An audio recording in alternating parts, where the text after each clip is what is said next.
Having traveled with you for a time, I've noticed a certain quirk about how you conduct yourself when dealing with adversaries. It strikes me as strange that most of the time when we are faced with an opponent, you go out of your way to talk to them first. You attempt to avoid bloodshed and give our enemies a chance to flee, although I have seen times where the exact opposite is true. My point is that considering the questionable alignment of the majority of the foes we face, why do you do this?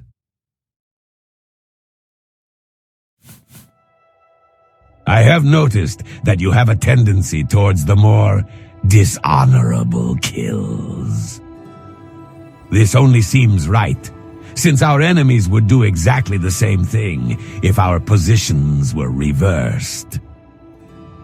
Besides, if being dishonorable keeps us alive, and our coin purse is full, I see no reason why not to do it. Yet I wonder, our enemies readily ambush us with intent to cut us down where we stand. They do not care for warnings, even if they merely serve as sport. Quite frankly, our enemies lack the finesse towards the clean, dishonorable kills that you possess in vast quantities. In the aforementioned role reversal, would you do the same thing? Yes, it all makes sense now. If the enemy will use a strategy to defeat us, why shouldn't we use the same strategy to defeat them in turn? Now that I think about it, your tactics aren't so much dishonorable as they are designed to ensure that we are victorious. A little corruption is a small thing and easily forgotten, but death lasts forever. Besides, in our profession, a cunning strategic approach cannot be considered to be cruel, so much as it is an important survival tactic. Perhaps that is why we still live, while our enemies have made their collective way into the abyss of the Faithless. Tell me, though, is there ever any circumstance where your approach to such a situation would change?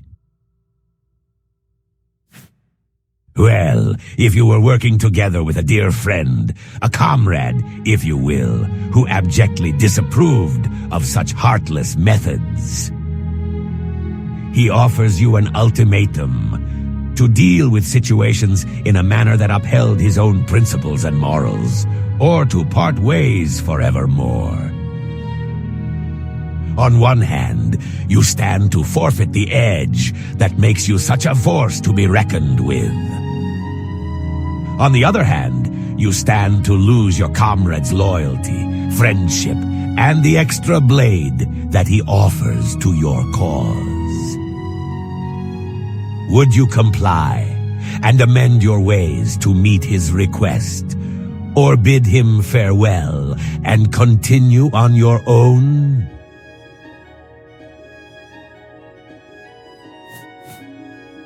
So, regardless of the potential implications, you will put aside your morals and principles if the necessity to do so becomes prominent. I harbor a somewhat mixed opinion to that response. By forfeiting your chosen approach, you will corrupt your soul only slightly in order to satisfy the needs of one who requires such change. Yet despite the knowledge that what you have done is for the benefit of another,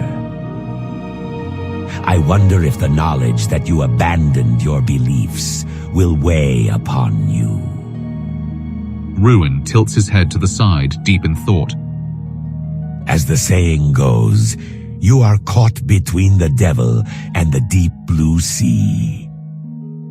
Ultimately, you're damned if you do, and you're damned if you don't.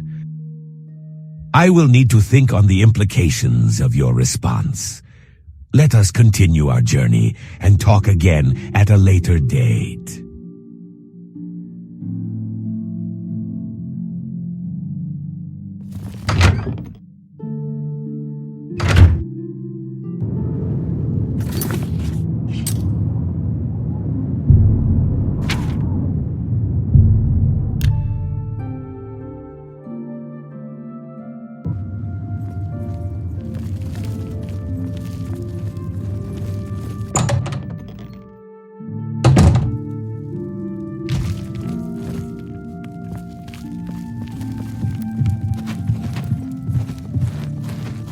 You have returned?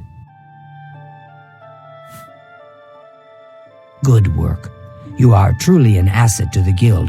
I will make sure the Grey Fox himself hears about this. I am promoting you to Prowler. Congratulations.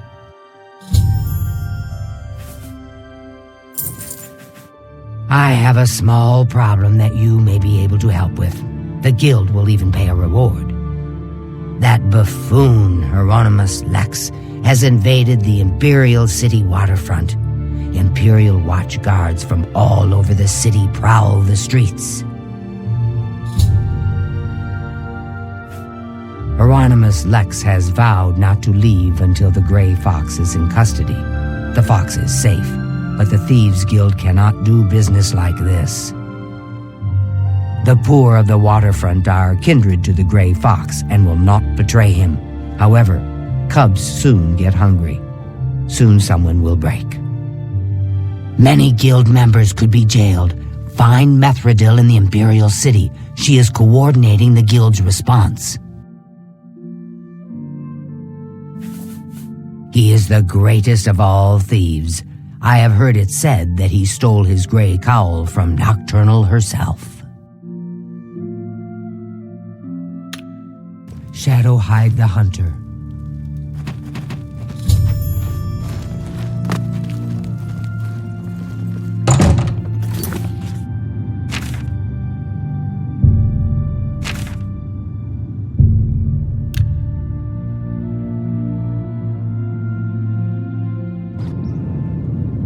It is good to see you. All right, I'll wait.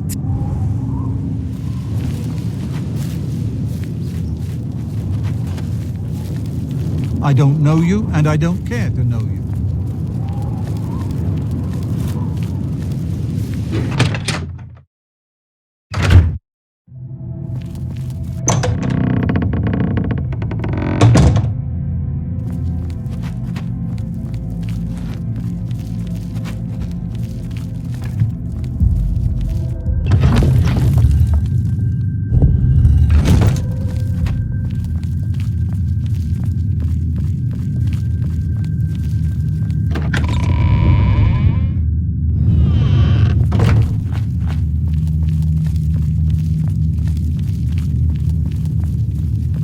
So, the pirate has been eliminated.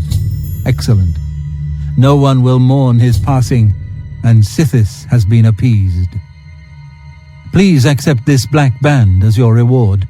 It is a ring whose powers are quite useful to those who value discretion.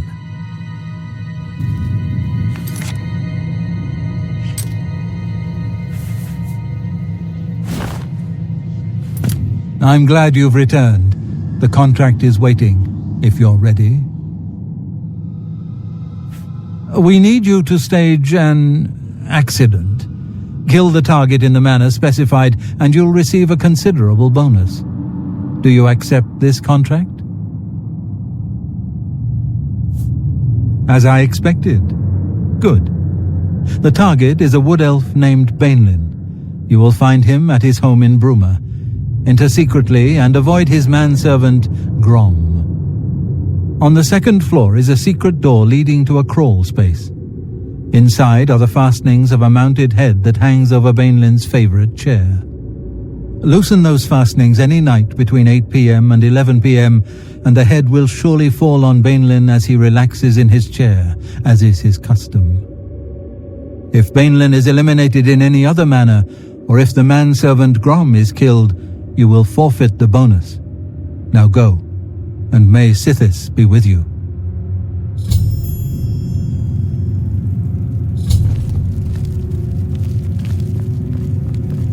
Hello, what is it I can do for you? If the target is old and weak, as you say, then his manservant is sure to be quite the opposite. Best stay out of his way. May Sithis be with you.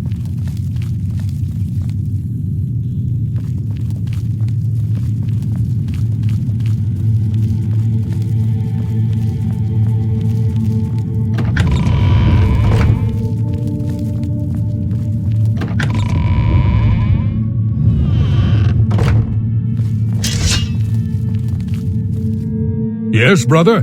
What can old Gogrun do for you? The manservant's name is Grom, you say? Sounds like a Nord. Probably a big one. If he catches you, get ready for a serious fight. Later then. Yes? Is there something you need? How do you plan on entering this man's house? Through the front door?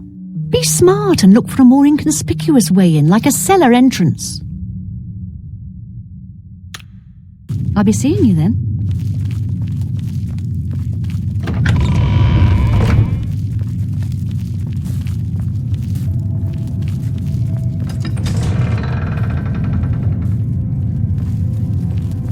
Greetings, brother. I do hope you are well. If things go badly, forgo the plan and simply kill the mark any way you can. You'll lose the bonus, but at least the contract will be fulfilled. Go now, dear family member, and may the Night Mother wrap you in her cold, loving embrace.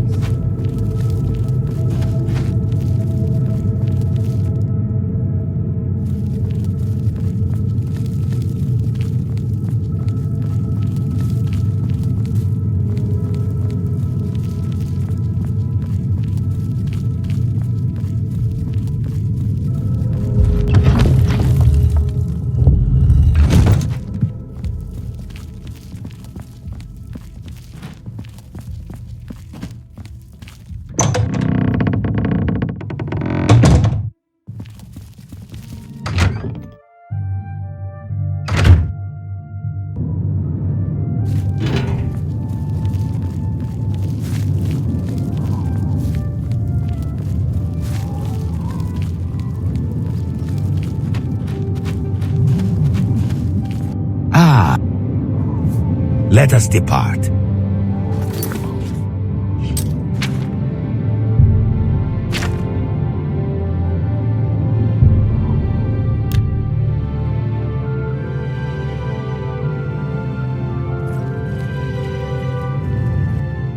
It is good to see you. All right.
Let us depart.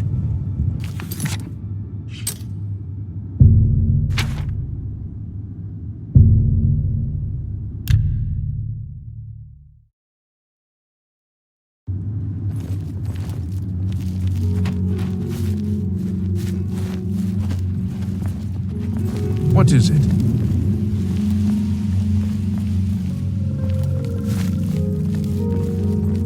Ah.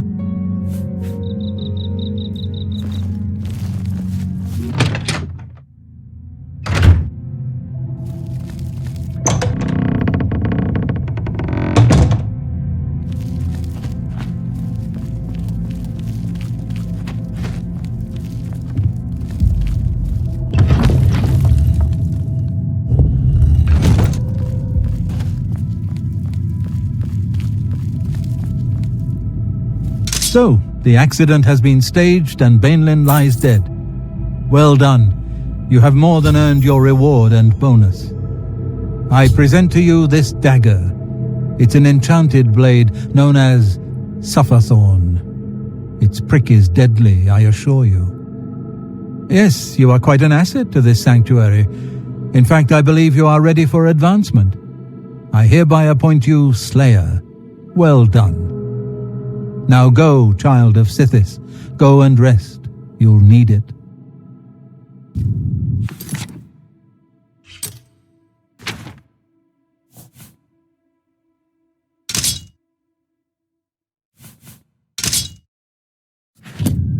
Back for more? It just so happens I have another contract available, one that requires an expert in infiltration. As always, you fail to disappoint me. Your target is a dark elf named Valen Dreth. He thinks he's safe in prison. He is tragically mistaken. A prisoner recently escaped from the prison using a set of secret tunnels connected to the Imperial City's sewer system. It's a perfect way inside.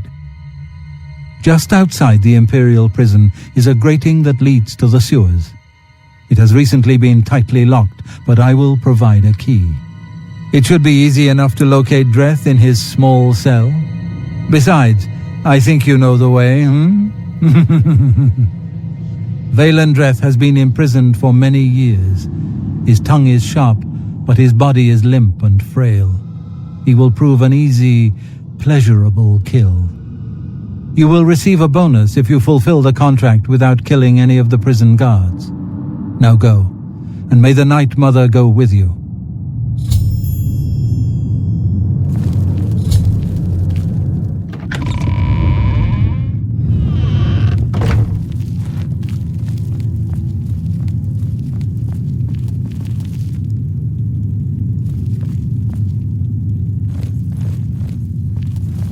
Yes, dearest brother.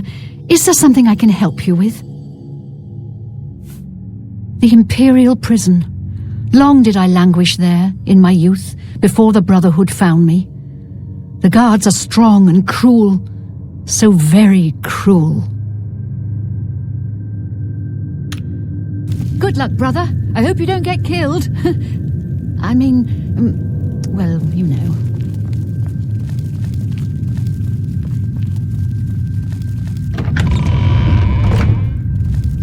It's good to see you again. I hope your contracts have been giving you much pleasure. I know those sewers well. They will allow you access to the prison, but are home to some fearsome creatures. Tread carefully. May you walk always in the shadow I heard about your most cities. recent contract. I just wanted to congratulate you on a job well done. You had quite the time of it, or so I hear. Ah, yes, that was quite a situation I got myself into. But I have to admit, I had quite a bit of fun cleaning up my own mess. You are truly an asset to this sanctuary. Here's hoping all of our contracts work out that well. Right. Well, my contracts await. Maybe we can talk some more later. I know what you're thinking. Gogron, he's too big to be sneaky. Well, you're right. Me, I like to just go in and hack my targets to pieces. Ha! Infiltrating the Imperial prison is no small matter. Those guards are heavily armed and professionally trained. If discovered, don't be a fool. Flee. Happy hunting, my brother.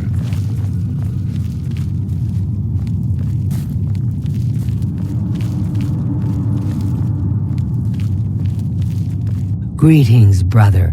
I do hope you are well.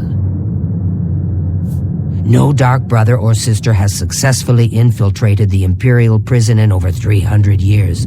This will be a true test of your abilities. Go now, dear family member, and may the Night Mother wrap you in her cold, loving embrace.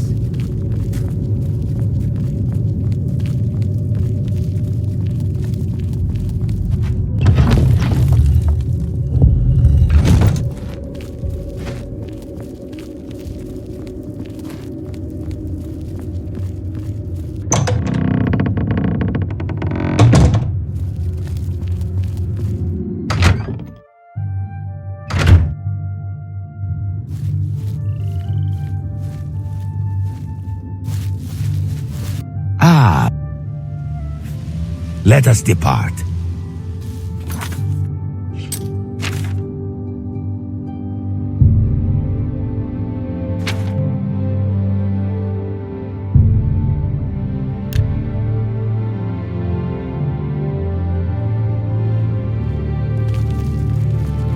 One more coin and I can get a pair of shoes.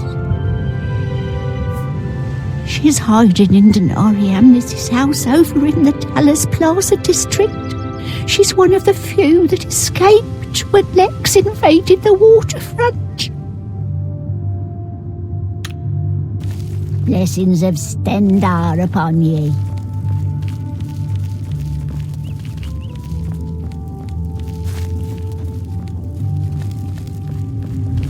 You have my ear, citizen.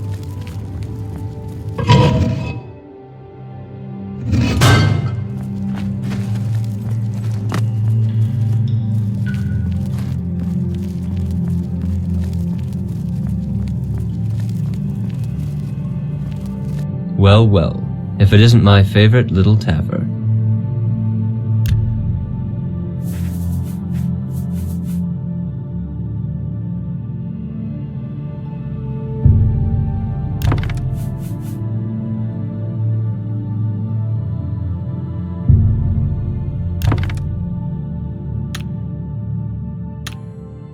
Be careful out there, Tavern. The city is full of scoundrels and thieves.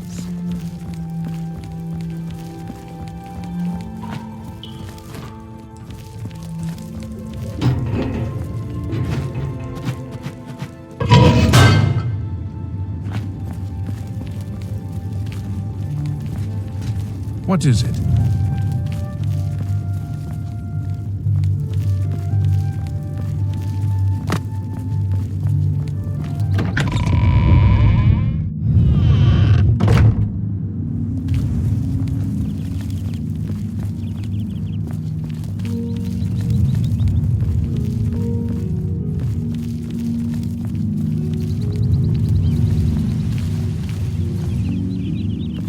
When first we met, I told you that I was cursed because death constantly followed in my wake.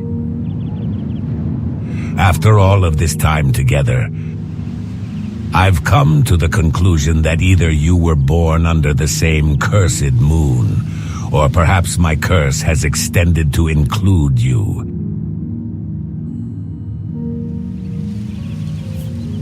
Well, despite your intentions, unwarranted death seems to follow you around like a plague. Friends and enemies fall at your side and by your blade, respectively. No matter what course of action you choose, it always ends in blood being spilled. For me, I always found my curse to be the stuff of nightmares, and agonized over each and every death I encountered. Yet, you never seem to think twice about the lives that you take. And from my observations, it seems that you sleep peacefully at night. How is it that you are not haunted by your violent life? In some ways, you are both a judge and an executioner. You judge an opponent, and depending on the outcome of this, you either let him live or cut him down where he stands. How do you justify this action? How is it that you have ordained yourself the giver and taker of creation? In other words, in your own mind, what gives you the right to make such life-altering decisions?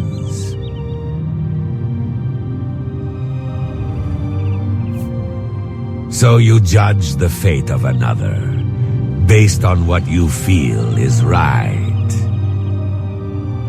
I'm sure that your intentions are honorable. But imagine if your heart is corrupt and your view of the world is obscured by your upbringing. Consider our earlier conversation in which I outlined my own concerns because of my inability to judge what is right. Because of my upbringing and its influence. For all you know, those that you have condemned to death could well be the righteous in society. But your perverted vision obscured this. Does such a notion concern you? Please don't, my friend. I am merely speaking hypothetically here. I certainly wouldn't associate you with any such delusions of judgment. What I am saying, though, is that when you choose to kill another person, you are making the most important decision that a mortal can make. The most valuable possession that one has to give away is his or her life, and you are making the choice to rob him or her of that. Some might say that the only beings that have the right to make such enormous decisions are the gods themselves. Some might say that not even they have that right. Perhaps the right exists solely for the individual, born of the consequences of choice. For you, the choice comes and goes in a second. Yet I wonder, how often do you truly weigh up the importance of the choice?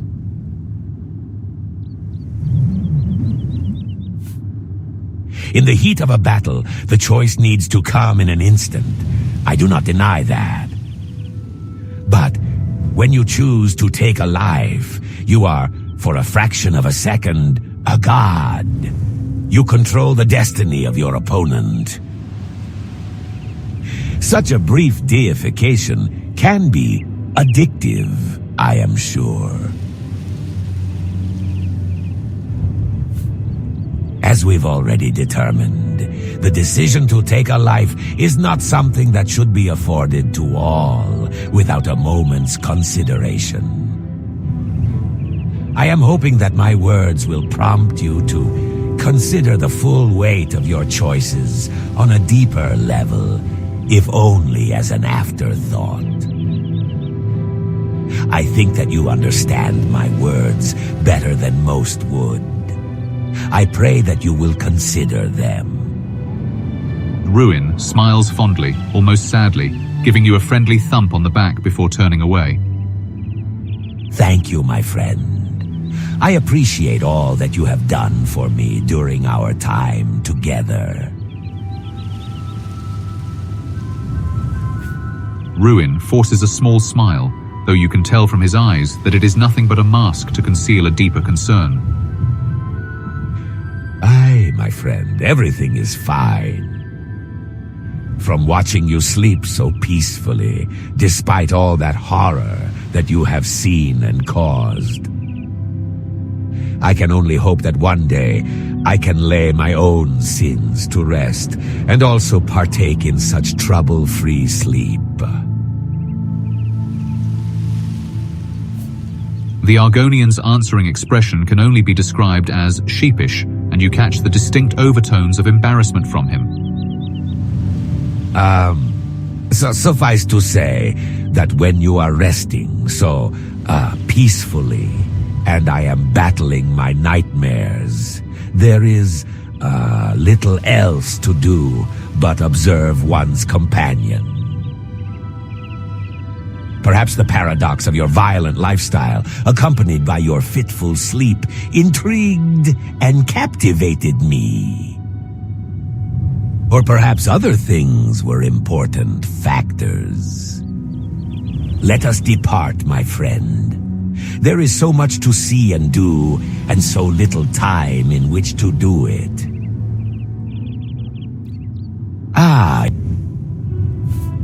All right, I'll wait.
my duty, but it's a waste of time.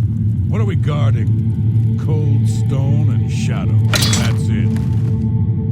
I'm not disagreeing with you, believe me. Those assassins got what they wanted. The Emperor is dead. They got no reason to come back. That's exactly what I'm saying. But will the captain listen? No. We must have a presence. The prison must remain secure. Yeah, what a laugh, huh? Just who are we keeping secure? Dreth? Since that other one got away, he's the only one rotting down here. Yeah, well, I guess you can't blame Captain Montrose too much. This is his big career move, after all. Got to impress that lot upstairs. Yeah, true enough. Oh, well, I best be getting back to my watch. Hey, don't forget, we're meeting for drinks later at the Bloated Float. Oh, I'll be there. How could I miss a chance to see you cower before that big orc bouncer? I ain't afraid of no one. Courage is my middle name. Oh, never mind.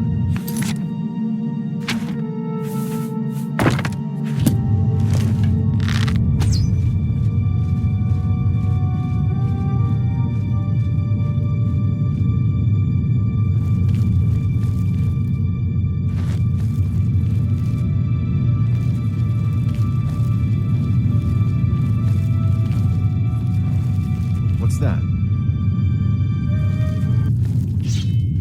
What's that?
miss you, Dreth. The late-night beatings, your pitiful little cries for help. Filthy cur. I told you I was going to get out of here. My time's almost up, and there's nothing you can do about it. Yeah, well, what's it been? 7, 8 years? We've had a good long run, you and me. I always knew it would end someday. 11 years in this rat-infested hole. But I'm getting out, and you'll still be stuck in here. Yeah! Oh, yeah? Where will you go, huh? What will you do? You can't survive out there, Dreth. You're an animal. You belong in that cage. I'll remember that when I'm lying on the beaches of Somerset Isle with your wife, you imperial pig. Right! And you'll be rich, too. Oh, and you'll become a king. And And you know what I think, Dreth? I think you'll be back. You lot always come back. You'll see, you Imperial dog. When I get out of here, all of Tamriel will know my name. Vaelin Dreth! Vaelin Dreth! All right, all right. I'm tempted to let you out right now if you just shut up.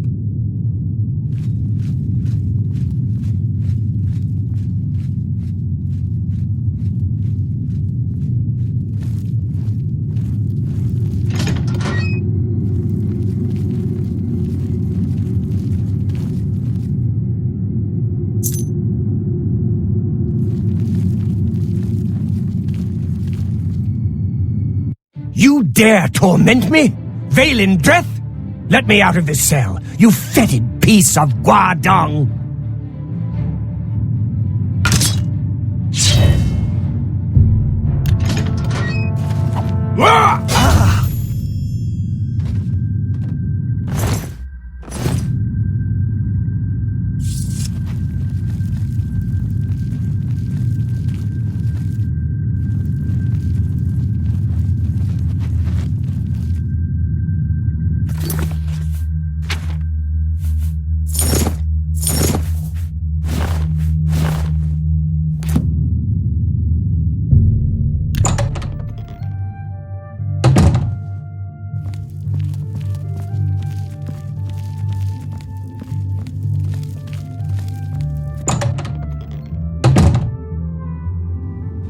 What is it, citizen?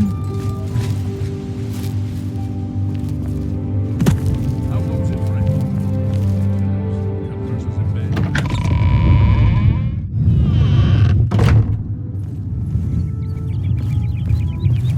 Ah. Let us depart.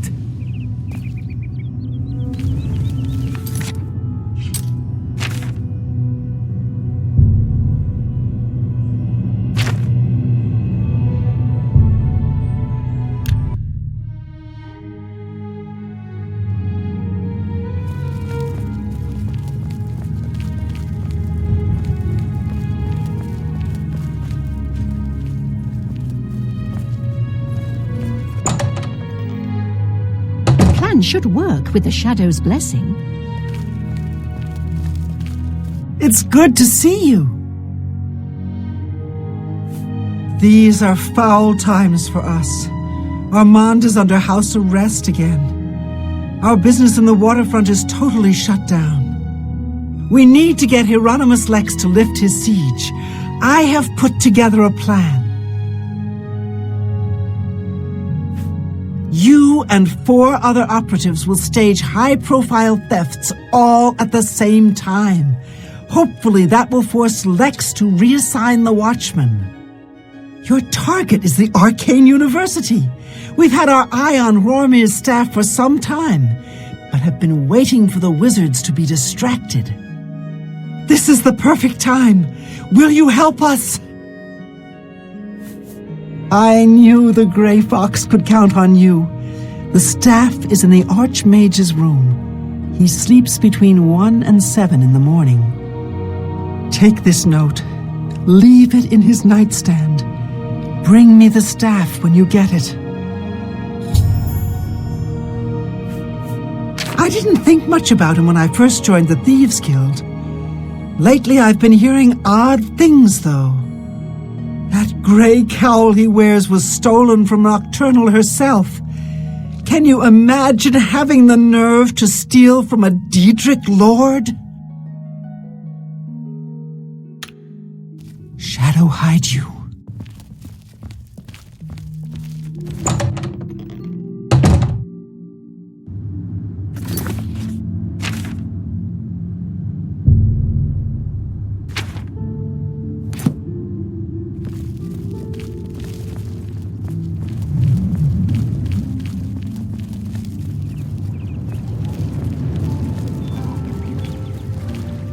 This had better be good.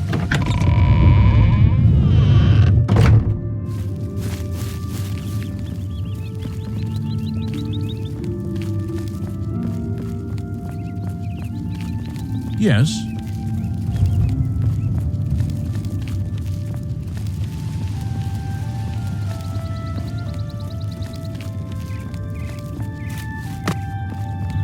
Let's hear it.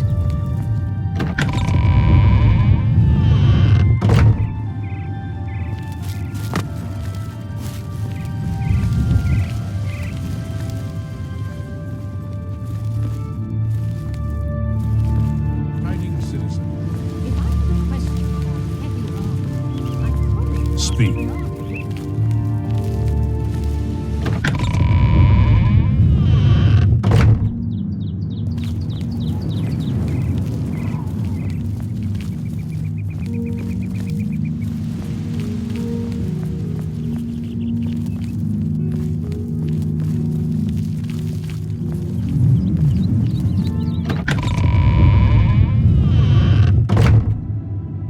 Ah,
Where did you go?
The excellent work that you started. Until later.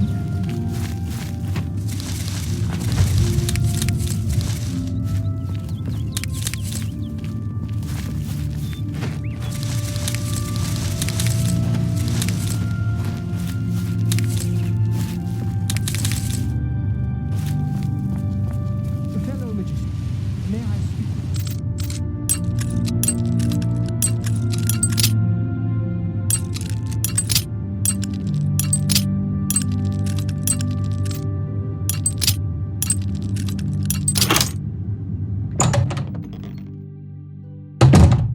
The 9 divines, can't a woman get a moment to herself? Leave me!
Love of Azura.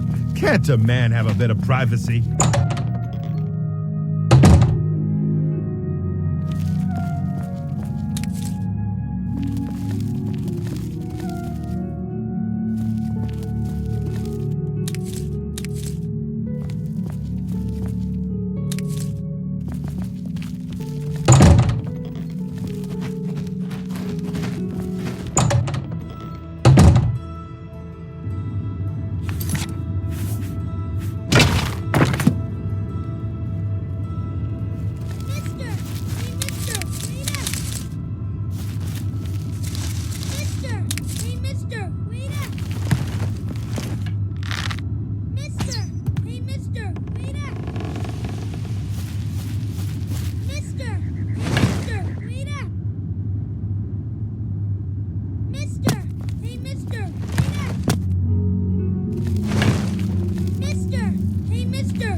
For you.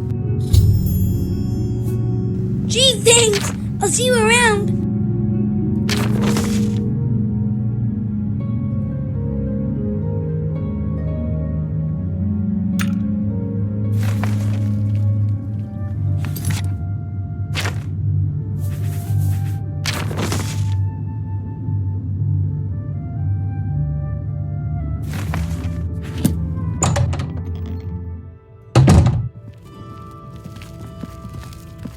Greetings, Master Wizard.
knows it.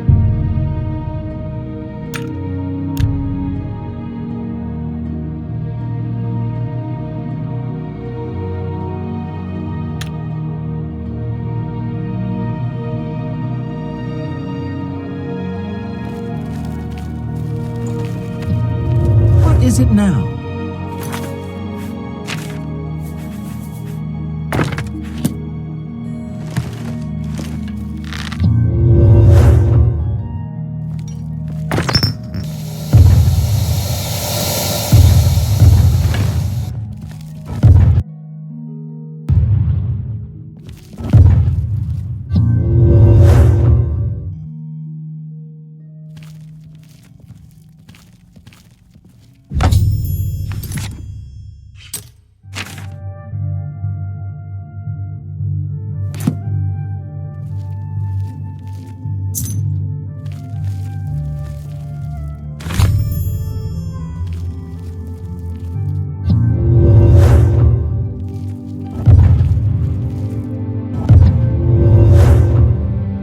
It's you.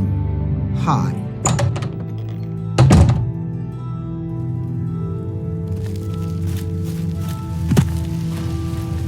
Ah.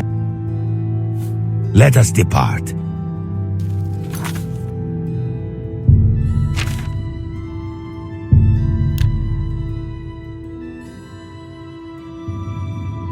Hello there.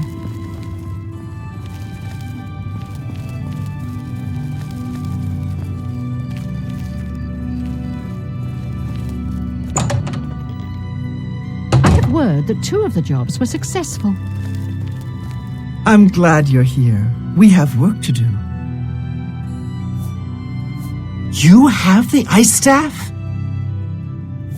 Excellent. Yours is the last item on the list. Now we just wait for the powers that be to pull the plug on Hieronymus Lex's siege. Good question. I want you to spy on Hieronymus Lex. Make sure you stay close enough to overhear any conversations. Sooner or later they will order him to return the guards to their original posts. When that happens, come and tell me. Shadow hide you. Time.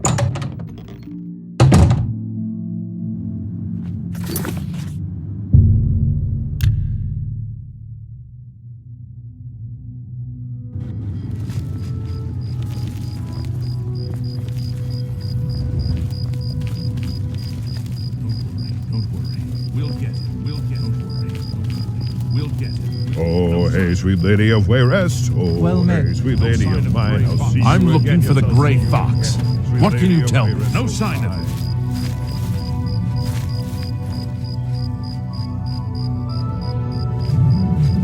I have an arrest warrant for the gray fox. Do you know where he is? So, the mages send a foul Daedra to deliver a simple note when an honest footman would have done. How typical.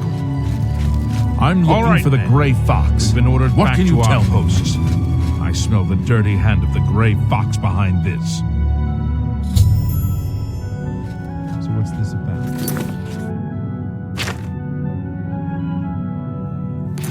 What's the news from the other parts of the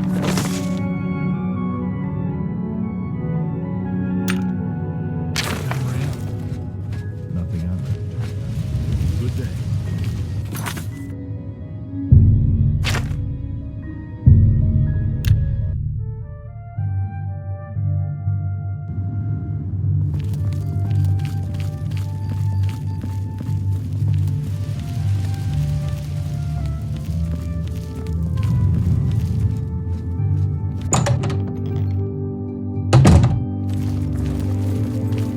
The Grey Fox protects you. I'm glad you're here. We have work to do. He's been ordered to evacuate the waterfront? Excellent! I have one last task for you. As a sign of good faith, the Thieves Guild needs to return Roromir's ice staff to the Arcane University. However, the wizards are not to be trusted. I'm sure they are watching for us to put it back where you got it. They would have no qualms about killing you once they had the ice staff back. Instead, I want you to put Rormir's ice staff into Ontus Vaynon's safe chest. He keeps one in his home. Ontus is a former university researcher. Greedy bastard, aren't you? I like that in a thief. You'll have to see Skriva about that. I'm just running the scam. Shadow hide you.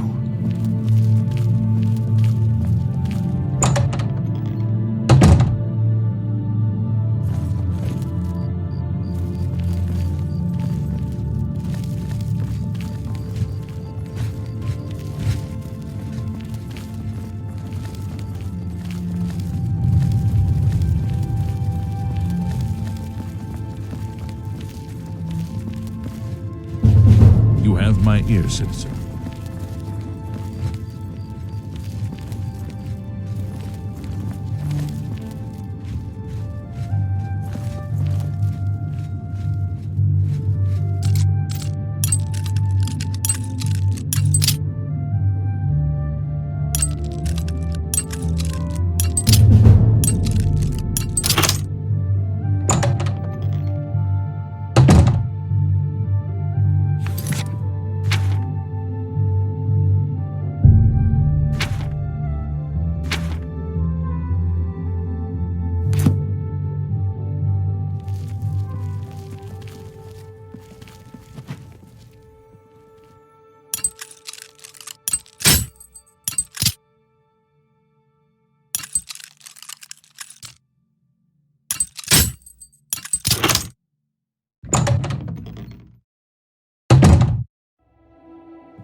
What do you want? I do have a bed available for 20 gold a night. Very good. Bye.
Yes.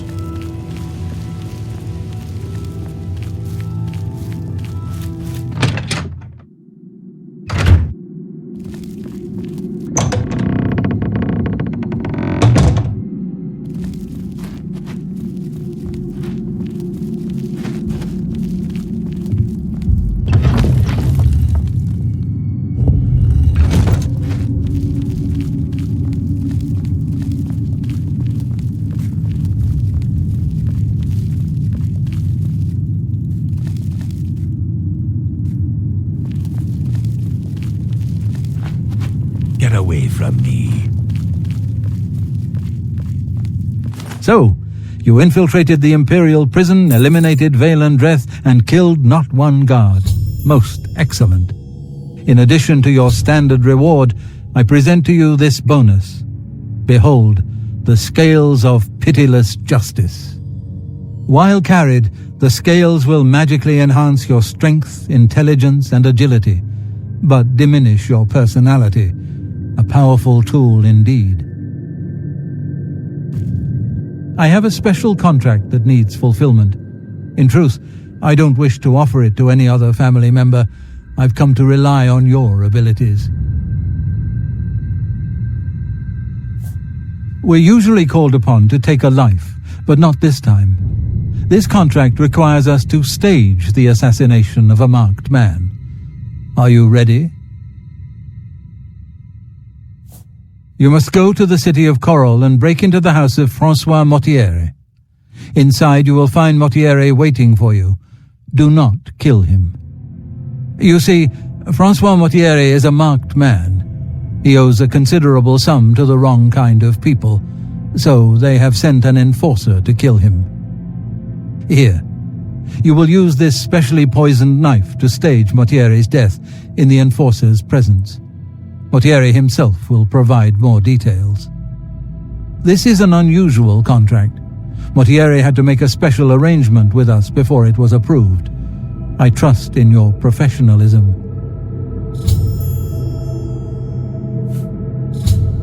The Dark Brotherhood is not in the business of staging deaths, no matter how much gold is offered.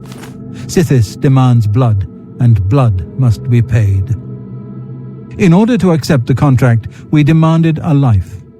Mortiere offered his mother, and we accepted. Lucien has already taken care of that detail. The blade has been coated with a rare poison called lango wine. One drop in a normal human bloodstream will mimic the effects of death immediately. I have provided you with a vial of antidote, which will be used to revive Francois Mortiere after you successfully stage his death. You should also know that there's only enough lango wine on the blade for this one contract. After Mortiere is sliced, the knife will be useless. The knife I gave you has been coated with a rare poison called lango wine. You need only cut Mortiere once, and he will appear to die. Spill some blood for me, dear brother.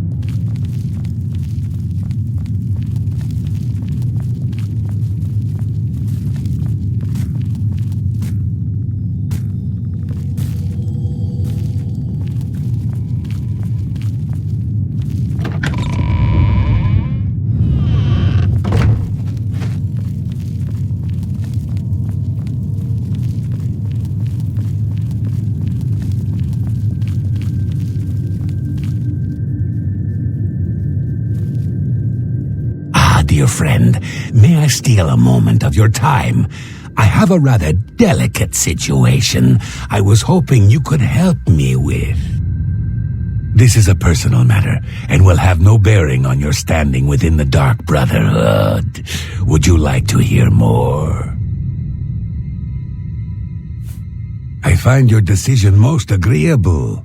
Now the details. Far south of here, on the southern end of Cyrodiil, lies a swamp called Bogwater. Hiding in that swamp, you will find an Argonian shadow scale named Scartail. Kill this renegade, and bring me his heart as proof of the deed. When Ochiva and I trained with the Dark Brotherhood as children, we befriended another initiate, a shadow scale by the name of Scartail. The three of us were inseparable. When our training was completed, we reluctantly parted ways. But now the unthinkable has happened. Scartail has fled Black Marsh and refuses to fulfill his duties as a royal assassin. This is an act of treason. This treachery must be punished. Just as a member of the Dark Brotherhood cannot kill a fellow family member, a shadow scale is forbidden from slaying another shadow scale. That is why you must go to Bogwater and eliminate that treacherous snake. Please kill Scartail so Chiva and I can put this matter behind us. The Enforcer will not appreciate your little show. He'll likely attack you on sight, but you must resist the urge to fight back. May you walk always in the shadow of Sithis, dear brother. So good to see you. Is there anything you need? Yes, dearest brother. Is there something I can help you with? I once slept in the Coral Chapel Undercroft. It's damp, cold, and cursed. Getting Mortier out of there may be a challenge. Good luck, brother. I hope you don't get killed.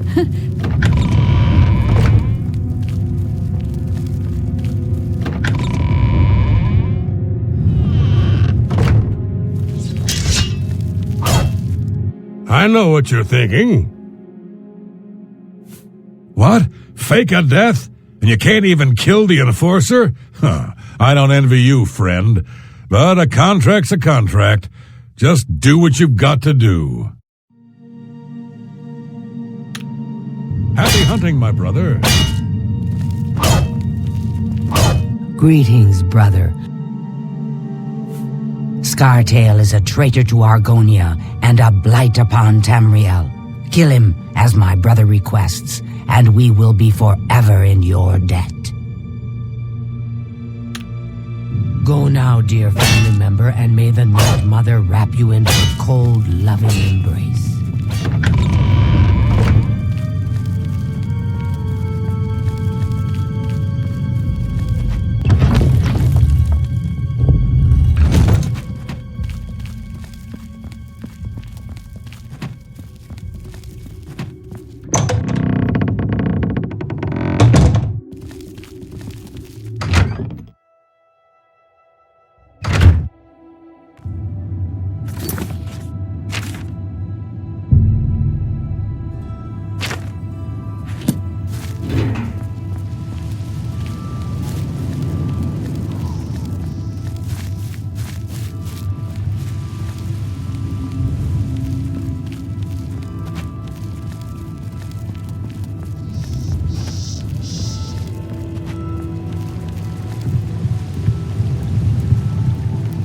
Do you want something from me?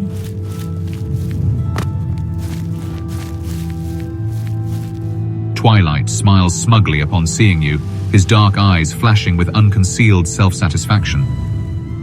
Well, look what we have here. Fancy seeing you again, my friend.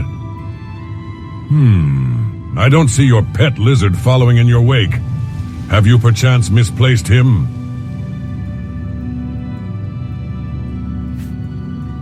I came across him wallowing in self-pity beneath this tree, and opted to bring him a chair to make the task more comfortable.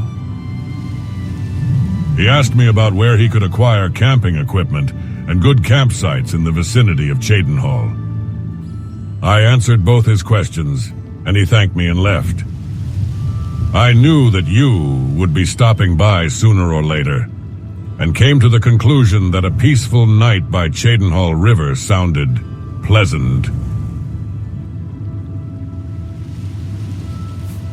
The Shadowseeker headquarters are here in Cheydinhall, in the last building on the left as you enter the city from the west gate.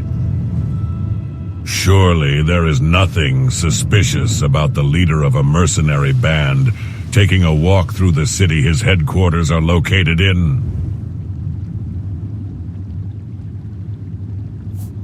I directed him to a campsite not too far from the Shadenhall West Gate. I imagine that he's still there. Here, I'll mark the location on your map. You'd best find him quickly. When last I saw him, he seemed quite distraught and not in his right mind. Who knows what he might do to himself in such a state? Oh, aye. You'd best get to catching that Argonian by the tail. And in the future, try to hold onto it tighter, all right? Twilight smiles lopsidedly at you, lost halfway between amusement and arrogance. Next time you are in the area, drop by the Shadowseeker headquarters. I'm sure we can find a suitable use for your Argonian catching talents.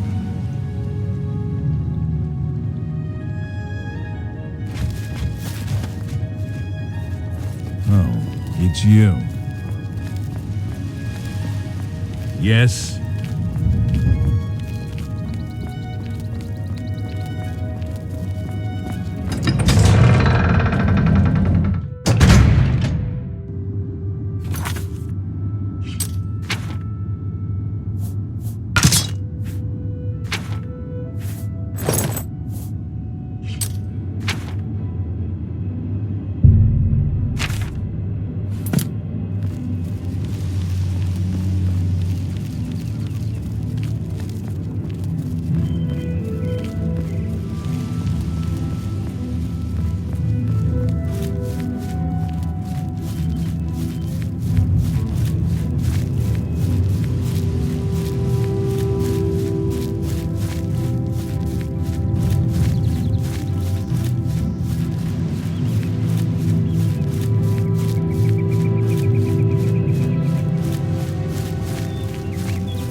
Upon seeing you, Ruin's despair-wrought face grows deeply troubled.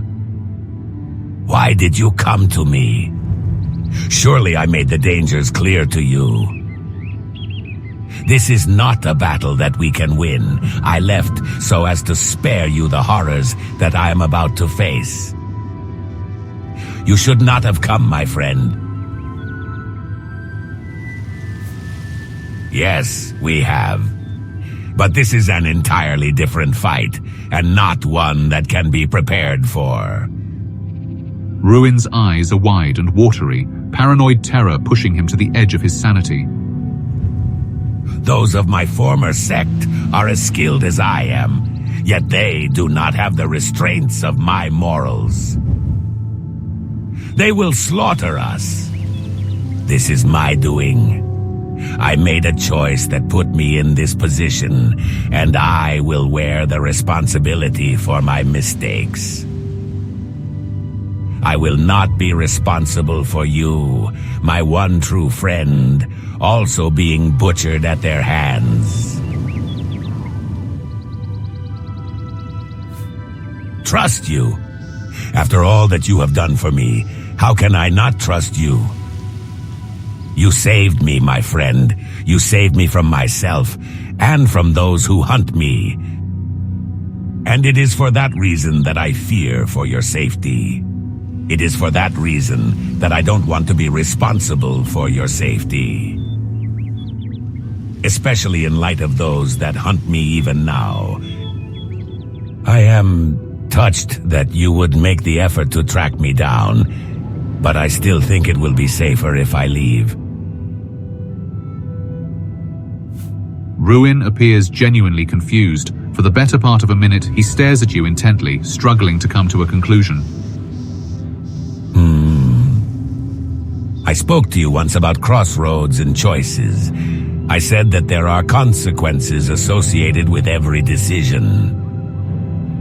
I made the choice to leave behind my past and start anew, and now I am facing the aforementioned consequences. This is your choice, my friend. I will not attempt to sway you any further. Stay or leave, the choice is yours. But I ask you, are you truly ready to face the consequences? If we stay together now, we face the fire together, and shall remain together forevermore, even beyond the grave. So be it, my friend. I may not approve of your decision, but I am glad that you decided to remain with me. I have come to think of you as something more than a simple friend. I hope that you feel the same way about me. I hope that we can... Suddenly, Ruin raises his hand, silencing you, even as he reaches to draw his weapon. Wait. I hear footsteps approaching. Arm yourself, my friend. There are intruders approaching.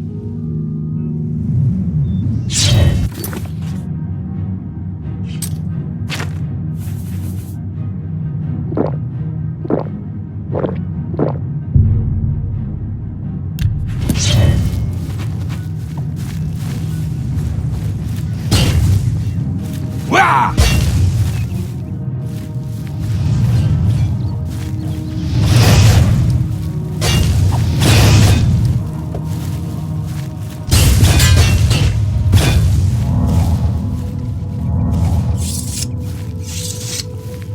Search their bodies. There must be something of interest there.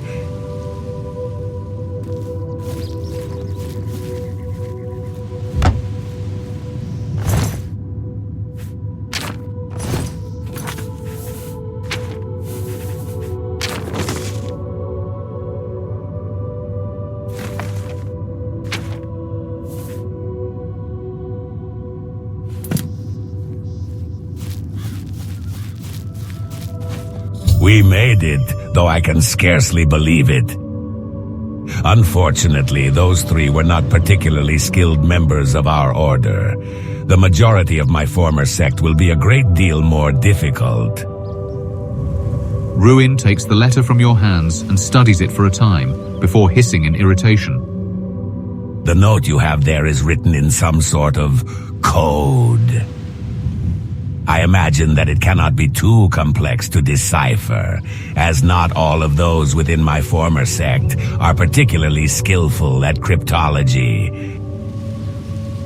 I suspect that it must be some sort of clue as to their plans. I will study it and try and determine its importance. For the meantime, let's resume our travels. I am eager to hunt at your side once again. The Argonian stares at you intently, swallowing noisily, nervously. You and I need to talk, but I think it can wait until later. For now, let's continue on our way.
This is a holdup. Hand it over or die.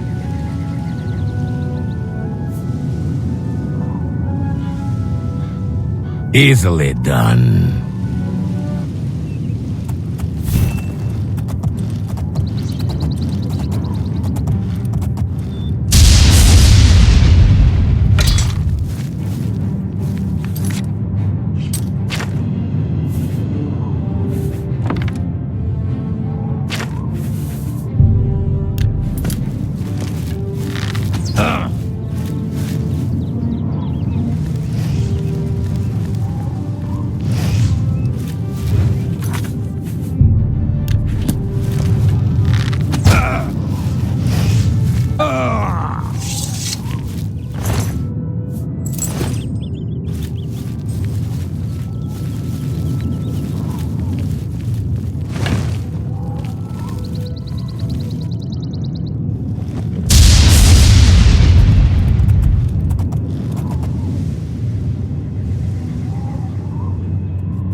All right.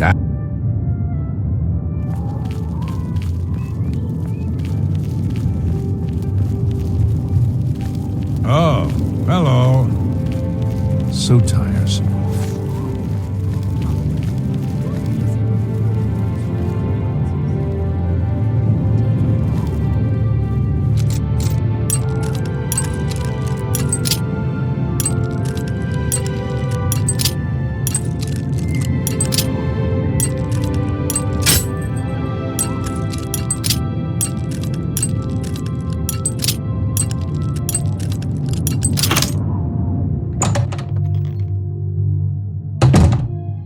Oh, well, hello.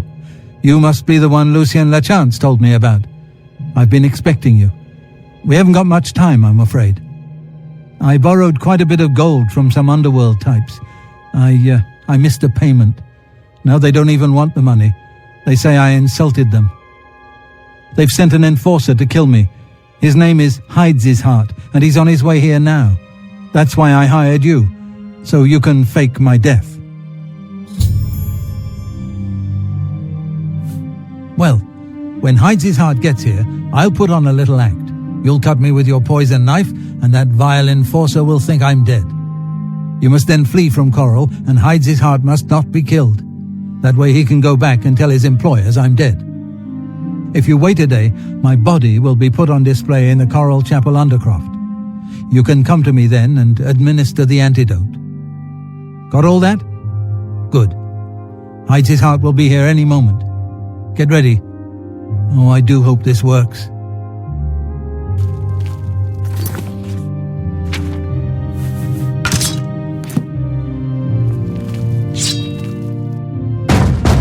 Motieri, I know you're in there. My employers are most displeased. I'm coming in, and you can beg for your life. Nothing will do you any good. Motiera, I am here to exact payment in blood. You will... Who is this? Oh no! What am I to do? An underworld enforcer and a dark brotherhood assassin, both here to kill poor Francois. The Dark Brotherhood? Oh, you have been a naughty boy, Motiera, haven't you? Stand aside, assassin. Motiera is mine.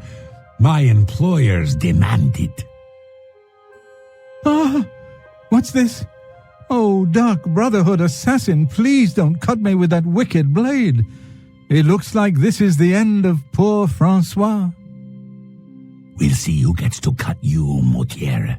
Let me show you how a real killer operates. You Dark Brotherhood mongrel. Stay away. Yeah.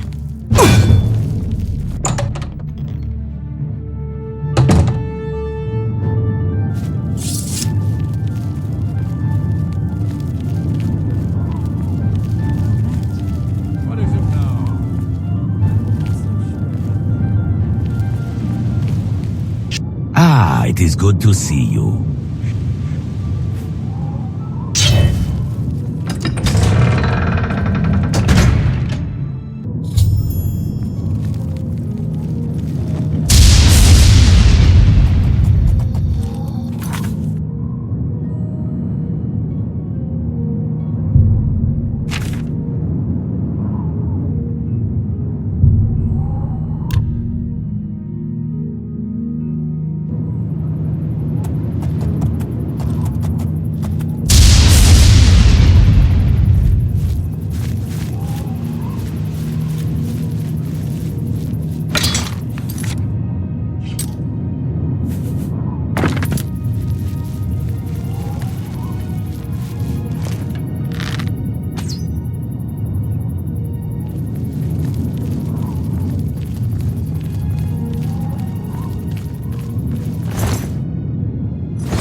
What's that?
Get out of here!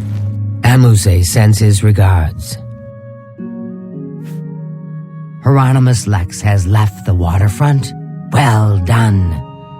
Methredel's report tells me that you have done well. You have earned your reward. I am promoting you to Cat Burglar, which means you can use Luciana Galena Abreville as your fence. Congratulations on your new rank. I have need of a very special book, The Lost Histories of Tamriel. The cat burglar Theranos was sent hunting in Skingrad for this book. However, Theranos has not been seen since. The Grey Fox himself hunts for this book. I need you to find Theranos. Help Theranos bring back this book. If Theranos is unwilling or unable, bring back the book yourself. Are you agreeable? That is good. Go to Skingrad. The trail starts there. Doesn't the hunter have prey to follow? shadow hide the hunter.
Is this pleasure or business? So what's hot today?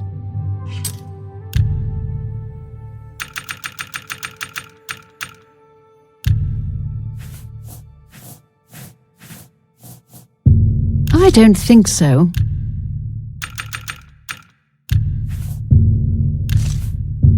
You drive. I do think I've been taken advantage of.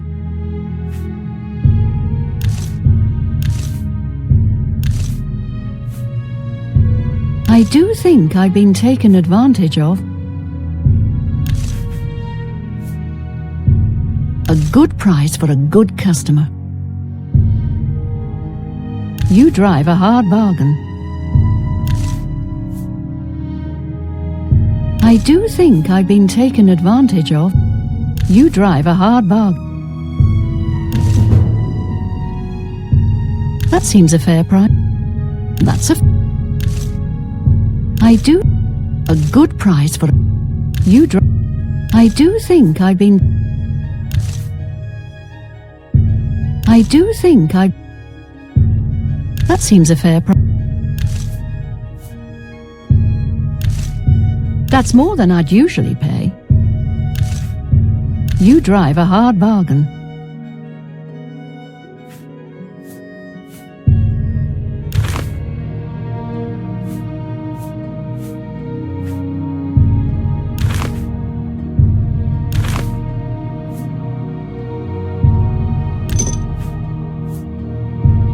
I do. That's more than I'd usually pay.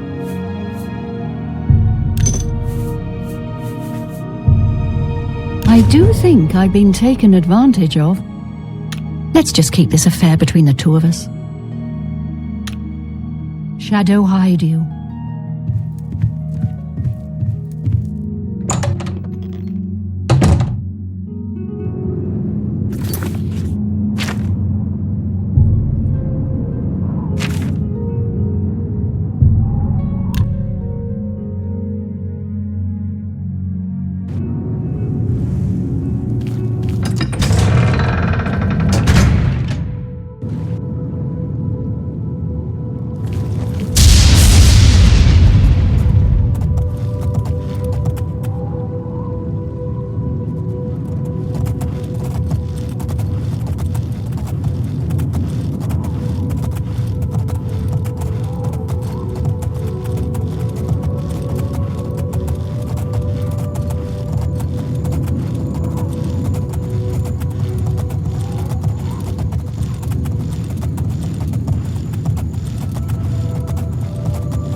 guess I've been expecting you, assassin. Don't try to deny it. I can see it in your eyes. Your dark brotherhood through and through. Let me guess. It was Ochiva, right? No, wait. Tainava. Yes, he put you up to this, didn't he? Ochiva was always too busy to even be bothered. Well, you can kill me if you like. I'm afraid I won't make much of a challenge, though. The Argonian Royal Court already sent an agent to do the job. He failed, of course. His body's around here somewhere. But he got in a pretty good hit.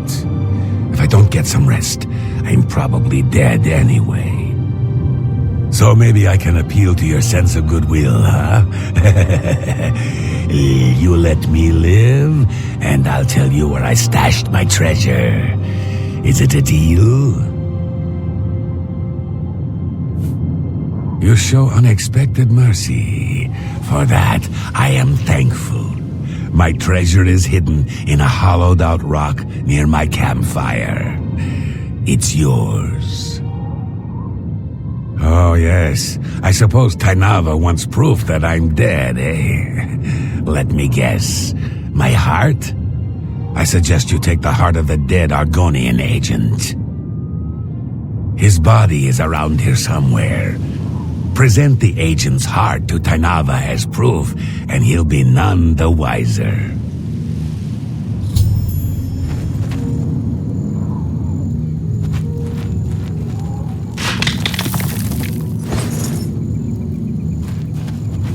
I need to rest now, regain my strength. Don't forget to take the heart of the Argonian agent. Present that to Tainava, and he'll be none the wiser.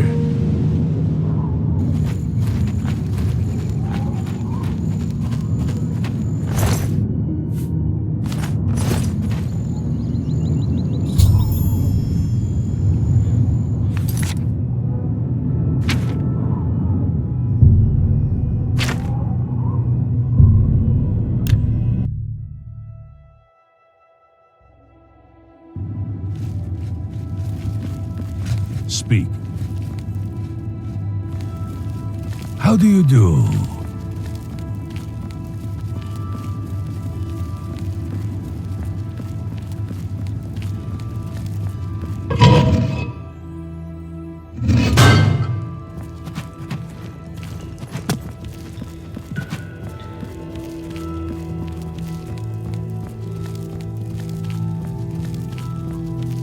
Well, well. If it isn't my favorite little Taffer, have you brought me any new trinkets? Have you got the goods yet? Excellent! This will fetch a fine price. You've certainly earned your payment.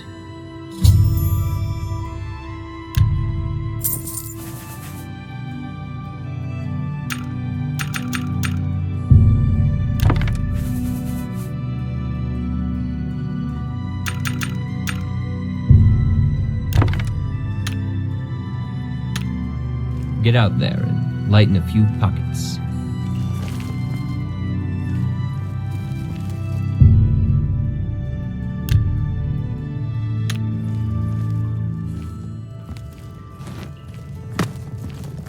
My friend, I've done it. I figured out what is in the document you took from the Shadow Scale assassins. It outlines the location for the assassin's next dead drop. Presumably, a drop containing instructions to those who hunt me. With that information, we could easily take the fight to them or put ourselves beyond their reach forevermore. I will tell you in a moment, but first I want closure on something that we touched on earlier. Ruin draws a laboriously slow intake of breath, obviously struggling to formulate his thoughts.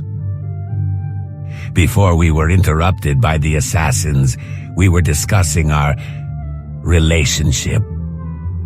We have been traveling together for quite some time now, and I've come to realize just how much you truly mean to me. In the past, I cared only for myself. But now I have discovered something that is far more important to me than my own menial existence. I discovered you.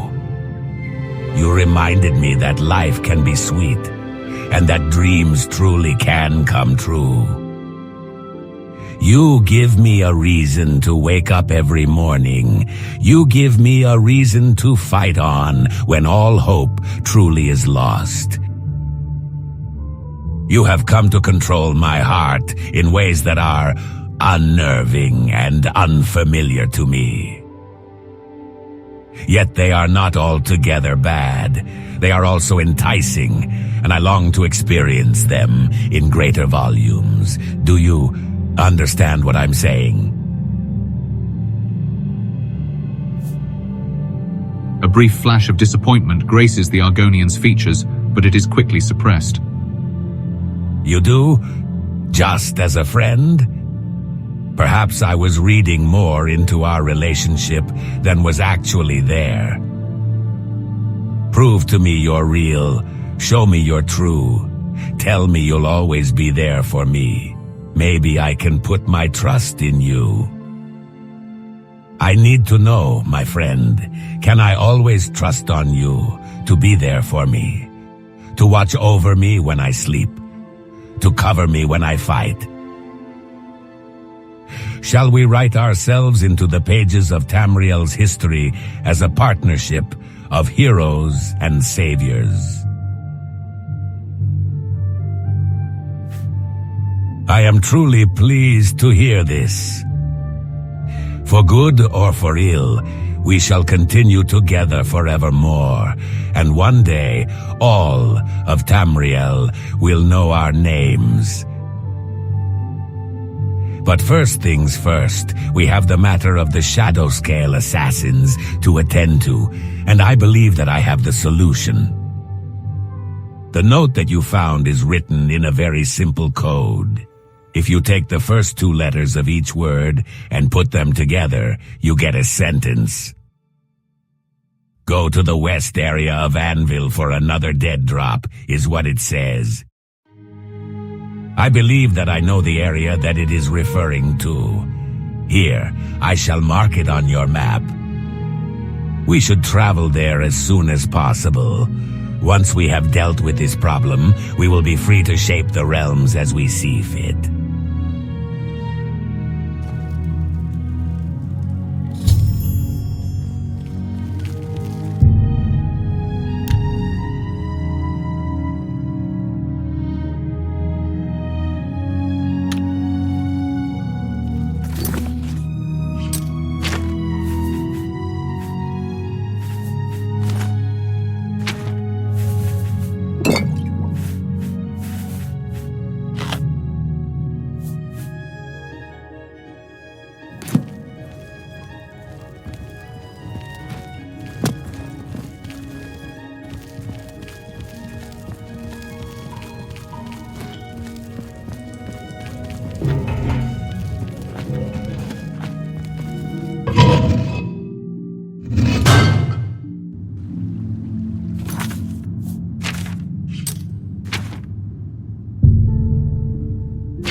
Oh, hello.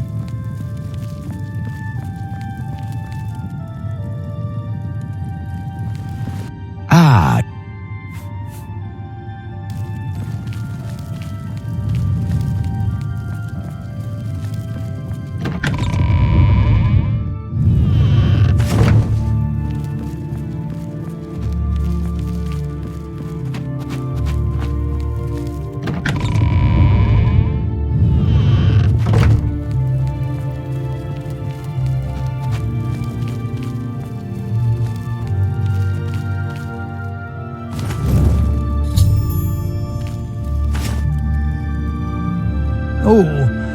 I'm a bit stiff, but quite fine otherwise. Ah, yes, the Undercroft. My family members are buried here, you know. Which leads me to something I may have failed to mention before. My ancestors will see my revival as a desecration of their tomb.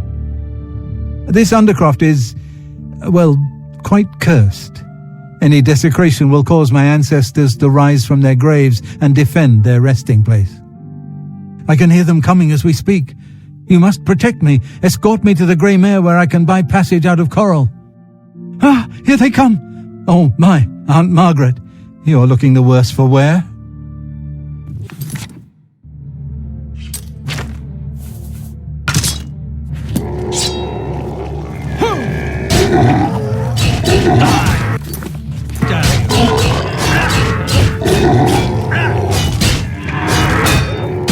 I'm supposed to be impressed.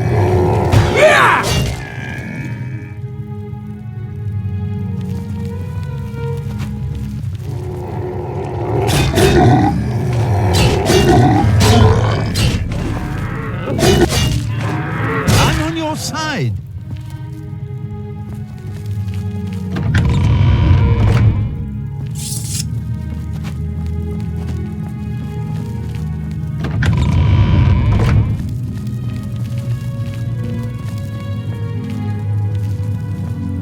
Ah.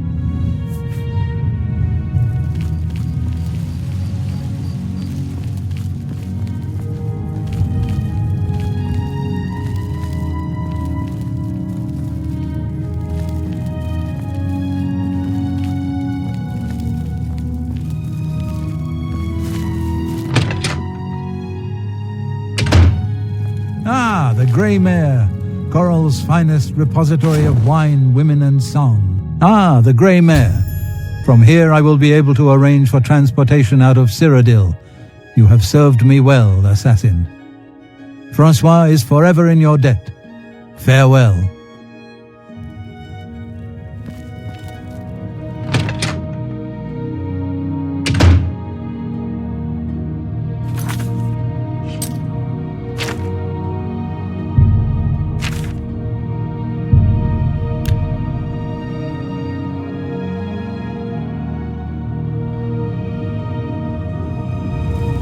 What do you want, tree hugger?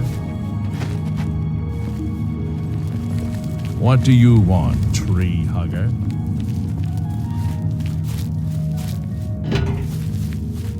Seeing you again is like a blessing from the Night Mother herself. Not here! Not in public! We must never speak to each other outside the sanctuary. The risk of detection is too great. Ah.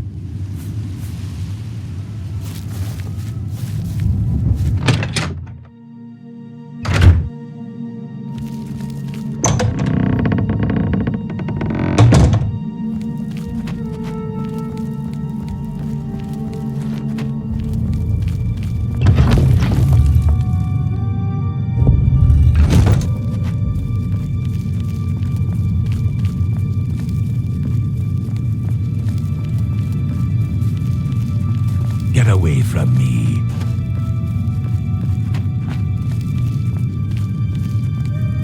Ah, so Mortieri has escaped. Well done. As payment, I am pleased to award you this amulet, Cruelty's Heart, as well as another advancement in rank. I hereby bestow upon you the title of Eliminator. Your blood is cold, your heart hard. You exemplify everything the Dark Brotherhood stands for. I present to you now this key. It unlocks the well behind the abandoned house above. Use it to gain hidden, quick access to this sanctuary. Well now, you are an ambitious one, aren't you? I'm afraid I have no more contracts for you. Our time working together has come to an end. Instead, you must report to Ochiva here in the sanctuary. She will be providing all your contracts from now on and is waiting for you as we speak. Before you go, however, I intend to make good on an offer I made some time ago. As a vampire, I may pass my gift on to others as I see fit. You have served me well, and I choose now to extend that gift to you. Shall I use my dark powers and turn you into a vampire? Yes, I can understand your trepidation, for it is not every day one is invited to join the ranks of the undead, eh? If you ever change your mind, fear not. My offer will always be open. Simply return and speak to me about the dark gift, and we can proceed. Spill some blood for me, dear brother.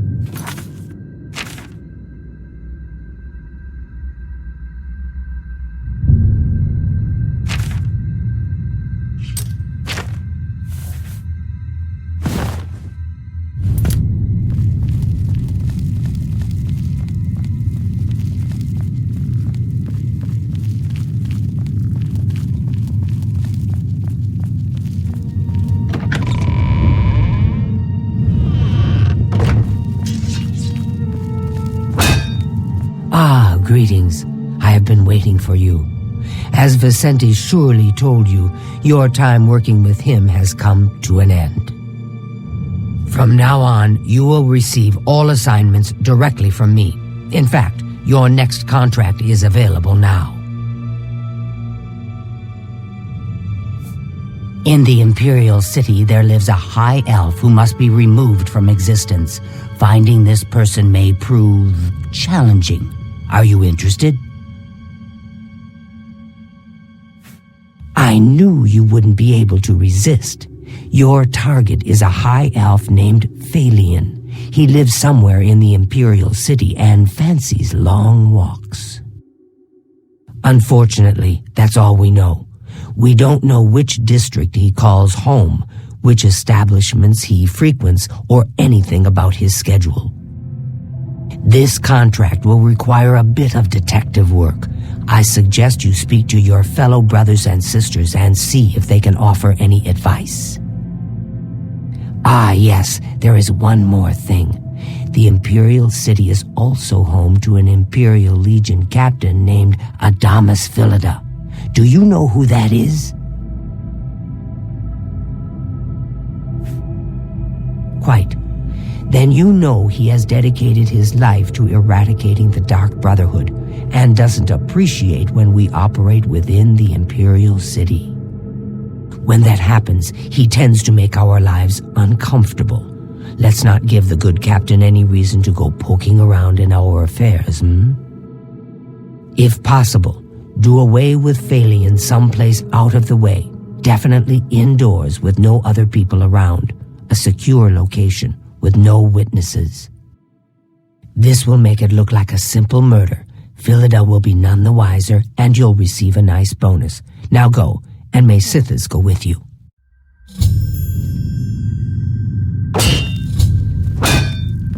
I know what you're thinking. Now this is what I'm talking about. You kill him up close, face to face, and you still get the bonus. I wish all the contracts were like that. Happy hunting, my brother.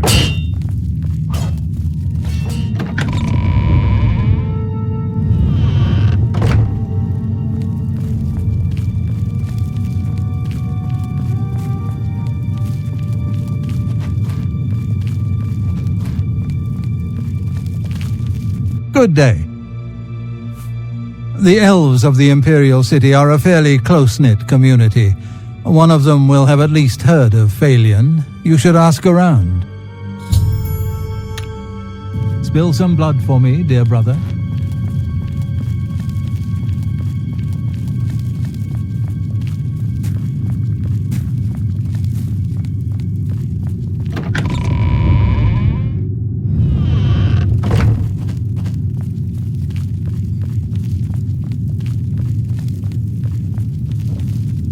Yes, dearest brother. Is there something I can help you with? Know what I'd do? Talk to Faithless, learn who he is. Maybe then you can lead him to a secluded place. Then, when you're alone, you know.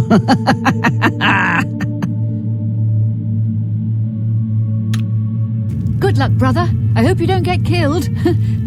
I mean, well, you know.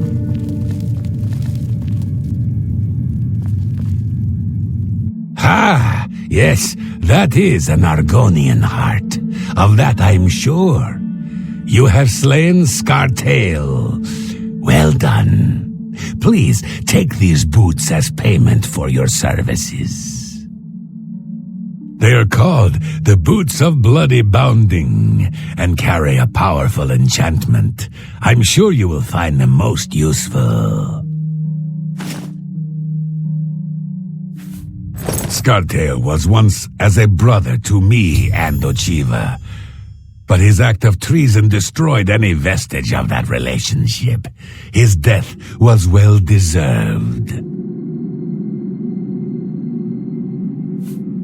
I do so love pursuing a contract in the Imperial City. The alleys, the shadows, the challenge of evading Philida's Legion troops. I envy you. May you walk always in the shadow of Sithis, dear brother.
How goes it?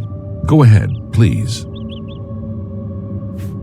He's that Imperial Watch captain that's always chasing after the Grey Fox and the Thieves Guild. Chasing after shadows, if you ask me. The Thieves Guild probably doesn't exist, and it's a sure bet the Grey Fox doesn't either. Be seeing you.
Greetings, Brother Boswell.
Hello.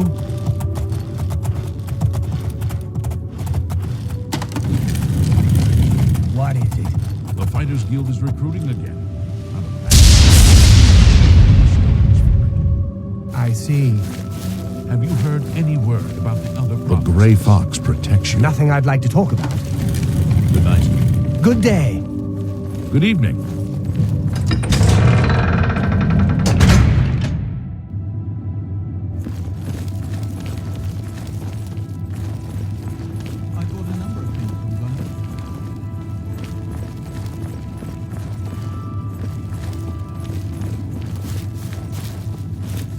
I'm saving up enough for some medicine. He is a skillful thief. I seem to remember something about him. Something recent. Oh, something important. Something is missing in my hand. Yes, it would. Theranis was drinking in the Two Sisters' Lodge. He was bragging about stealing something from the castle. Unfortunately, Captain Dion was also in the Two Sisters' Lodge. Oh, he arrested Theranis and hauled him off to the dungeons. Into the Skingrad dungeons? Not likely. Not unless you got yourself arrested. Of course, you're a thief. Just break in. Blessings of Julianus upon ye.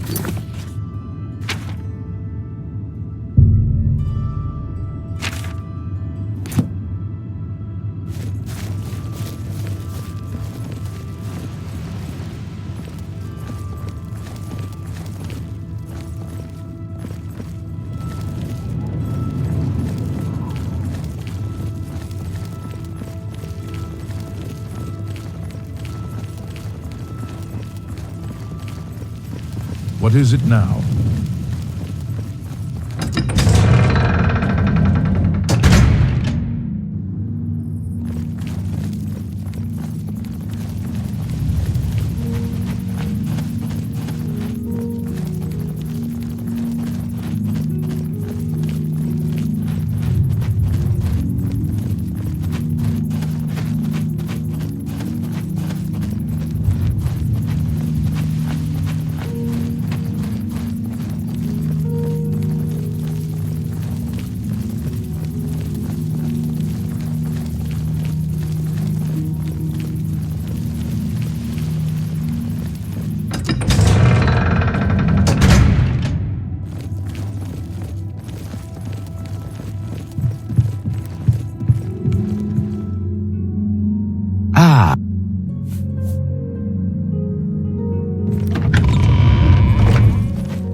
You're new here in Skingrad?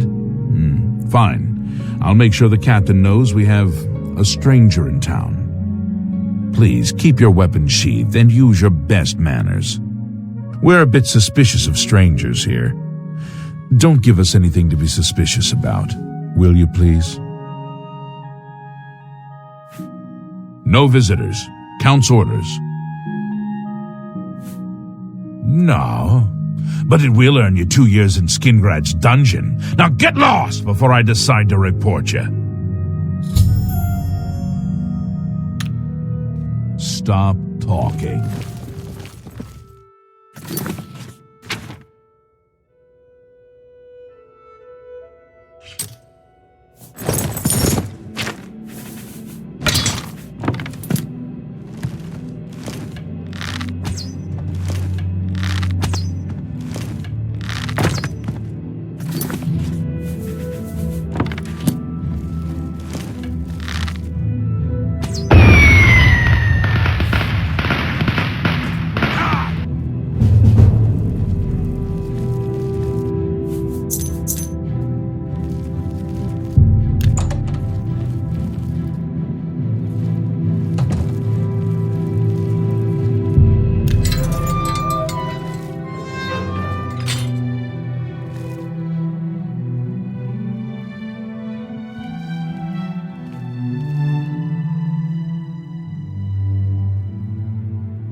Are you here to rescue me?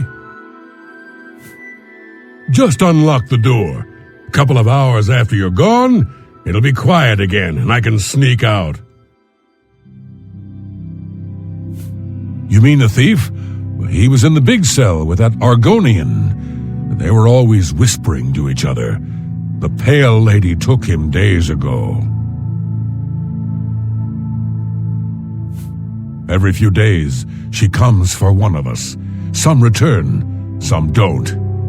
Those that are taken 3 times never return. This was Theranos' 3rd time. I don't know. She took the Argonian less than an hour ago, though. He put up quite a struggle. He was bleeding all over the place. Don't let the guards catch you.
We need to get to safety. That would be me. I am so glad you are here to save me from the vampire. Those Cretan Skingrad guards caught me stealing a fish and locked me up. You have saved my life again. You are a true friend. I will not forget this. I've decided to join the Thieves Guild. No more jails for me.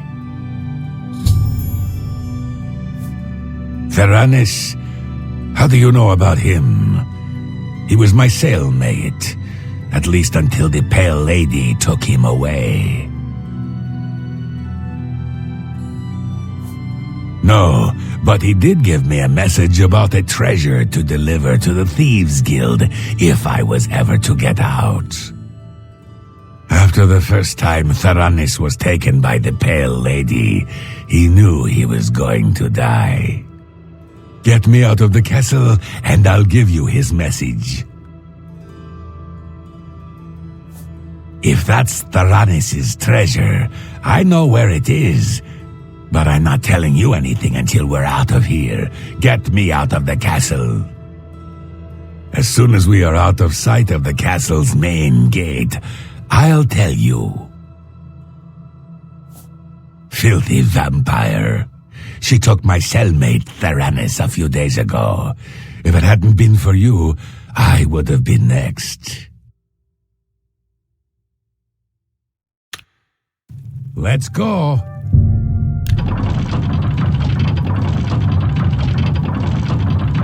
What should I do? We shall be stealthy.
Anything for my savior. He told me to give this message to any member of the Thieves Guild that asked about him or a book. Look under the bush near the well behind the Restoral's house. I was going to take it for myself, but I owe you a great debt. You should take it. Safe journey.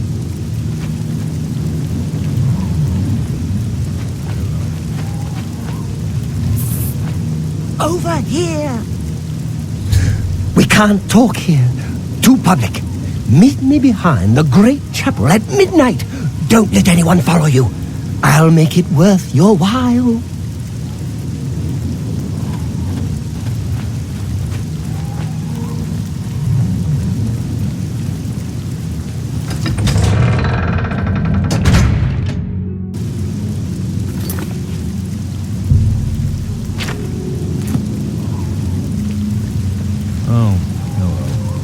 Quickly now.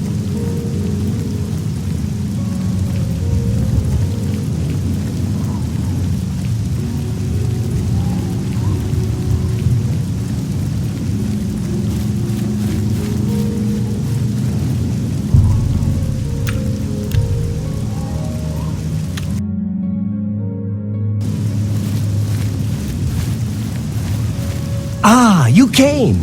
You're sure you weren't followed? Good. I thought I could trust you. Nobody else in town. They're all in on it. All watching me. Well, yes. I need you to do something for me. I'll pay you gold. You like gold, don't you? Lots of gold. Here's my problem. I'm being followed. Watched. Marukote selectives, maybe. Not sure. I'm a threat, you see, to their plans. I know too much. I need you to check out some people for me. The ones who are following me. Watch them. See where they go. Who they report to. Will you help me? Oh, well, I understand. The danger is too great. You're right. You should stay out of this. I'll just have to solve this myself.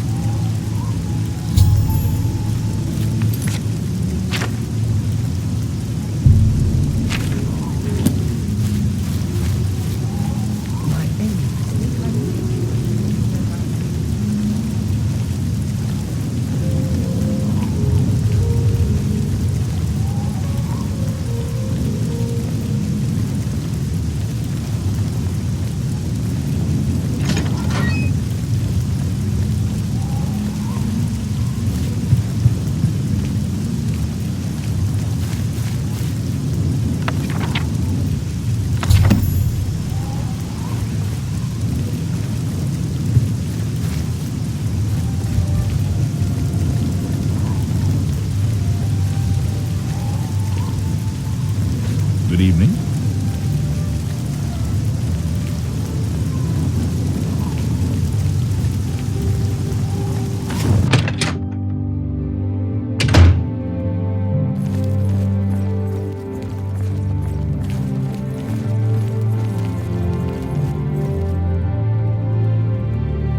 Yes?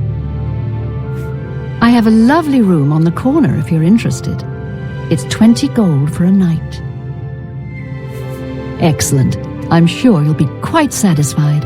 Go upstairs and look for the door on the right at the end of the hall. Sleep well. You too. From where do you hail?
By what right do you disturb me?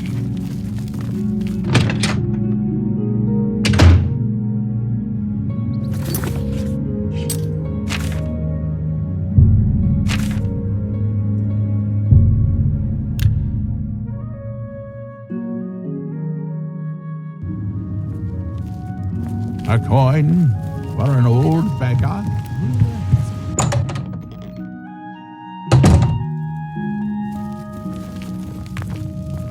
You have found Theranis and the lost histories of Tamriel?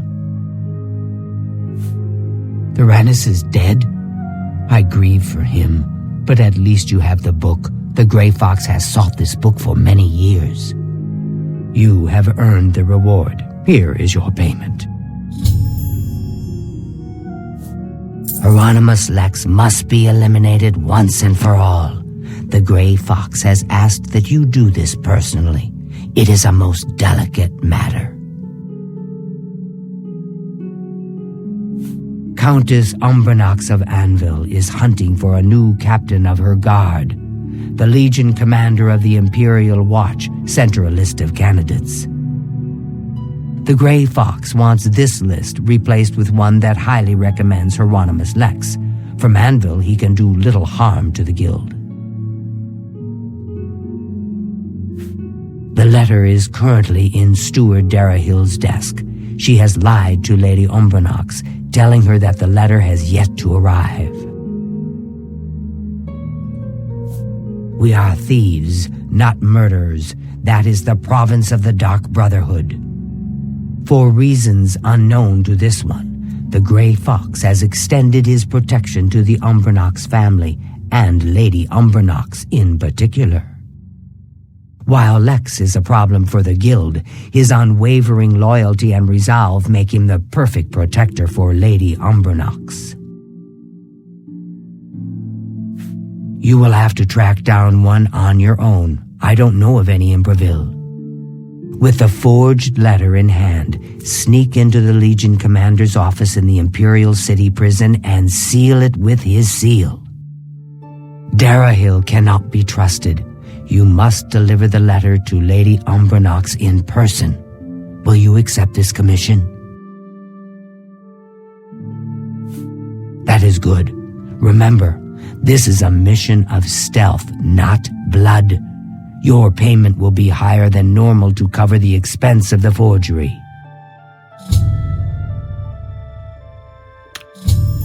Shadowhide the Hunter.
This had better be good.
Hello.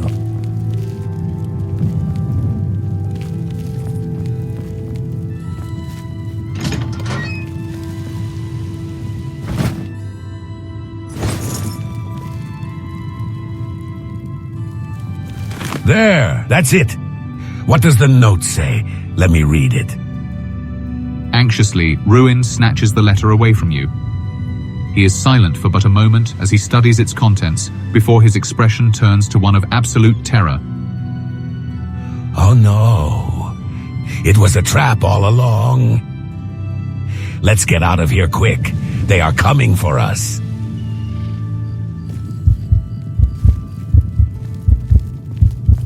I'm listening.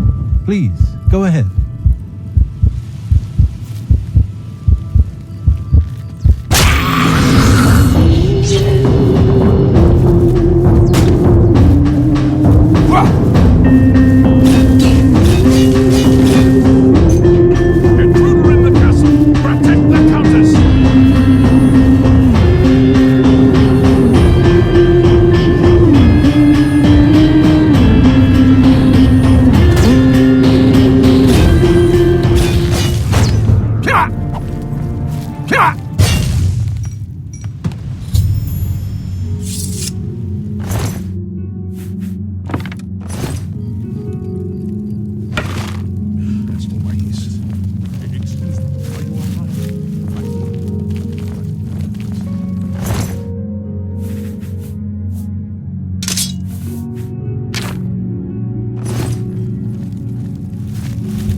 one more coin, and I can get a pair of shoes.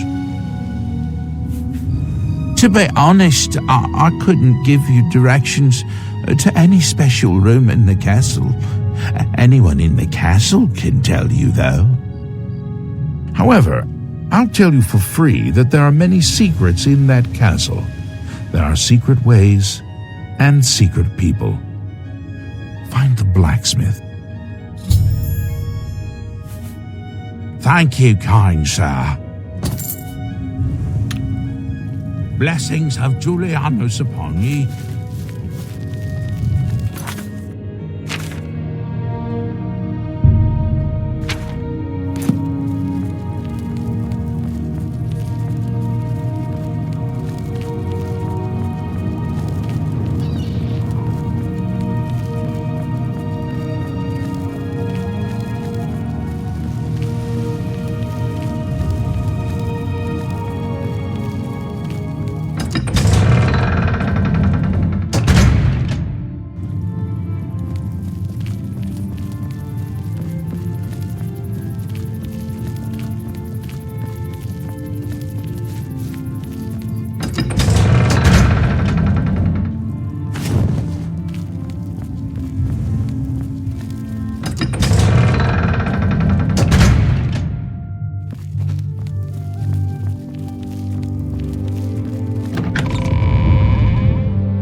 You must be the cat burglar I've been told to expect.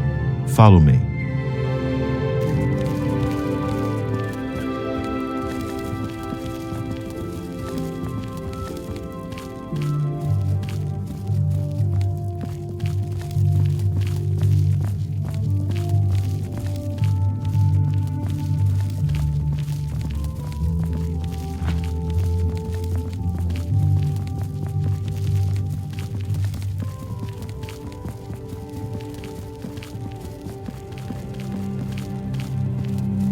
Hello there.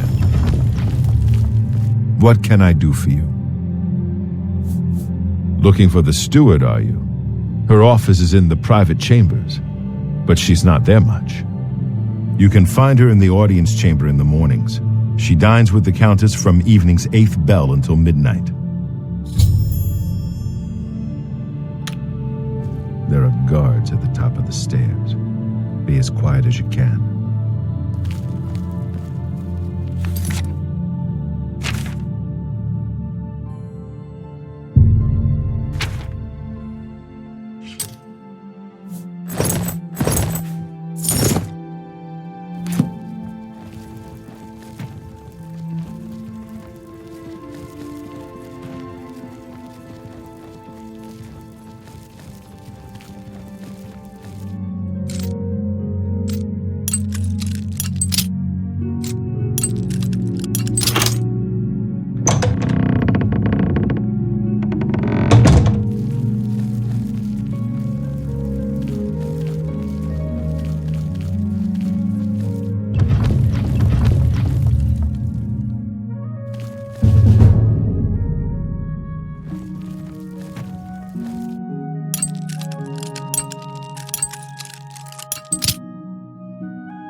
Evening.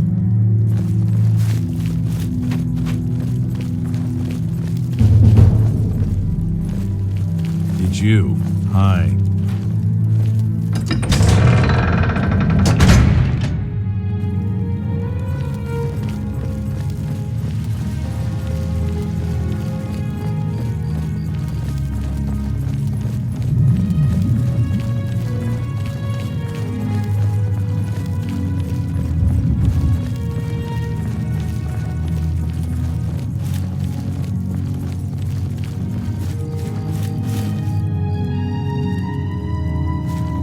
I'm saving up enough for some medicine. I might know of one. Can you spare a few coins? That will do. That will do. Look for a man known only as the Stranger. He lives here in Anvil, near the Mages Guild. He's out and about in the morning, so I would wait until afternoon or evening to go visit him. Blessings of RK upon ye.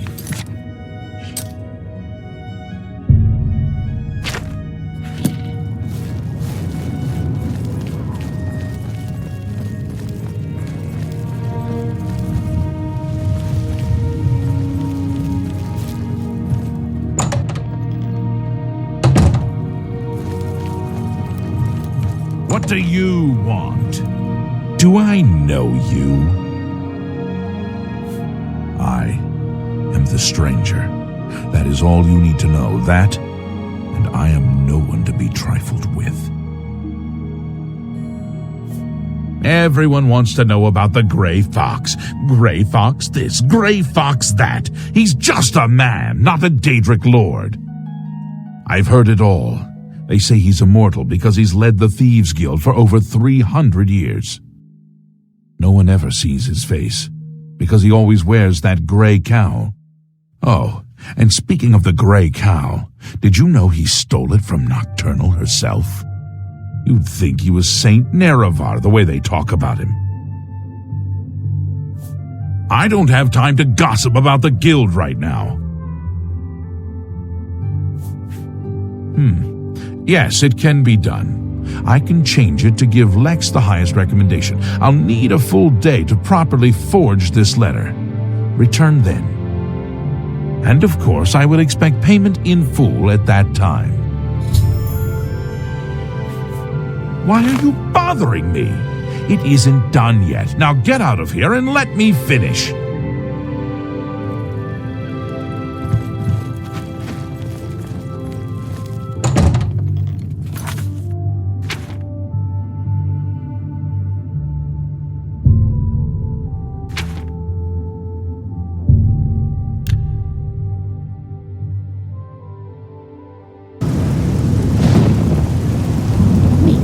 Starving, please help.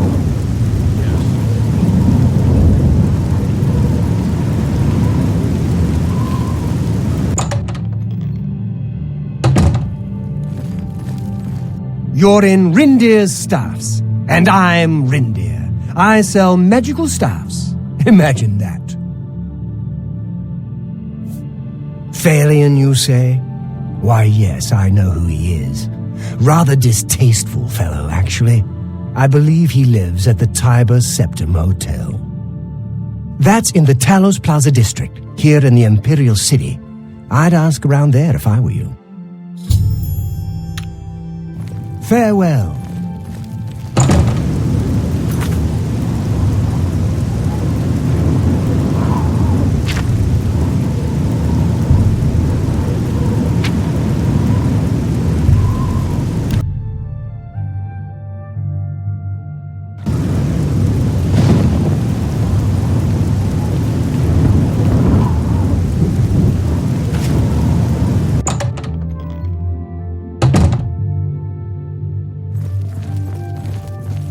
Welcome, friend, to the Tiber Septim Hotel. I am Augusta Aledia, your hostess. Yes, I know who Phalian is. Know quite a bit about him, actually, but I probably shouldn't gossip. I mean, we hardly know each other. Go ahead. Well done. Yeah, that's just not funny. No more, you're frightening me. Whatever you want. Remark. Not now, not later, not ever. That works for me. Phalion? Oh, I know him all right. A waste of life, that one. He lives here, you know, with his sweetheart, a trainer. What that poor girl sees in him, I'll never know.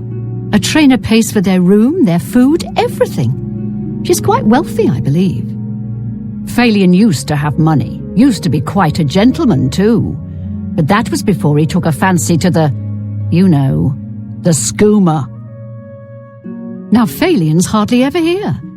He's off using skooma or wandering the city looking for some, I imagine. He comes back every night to be with a trainer, but only for a few hours, I swear. That high elf is going to wind up dead if he keeps living like this. Be seeing you.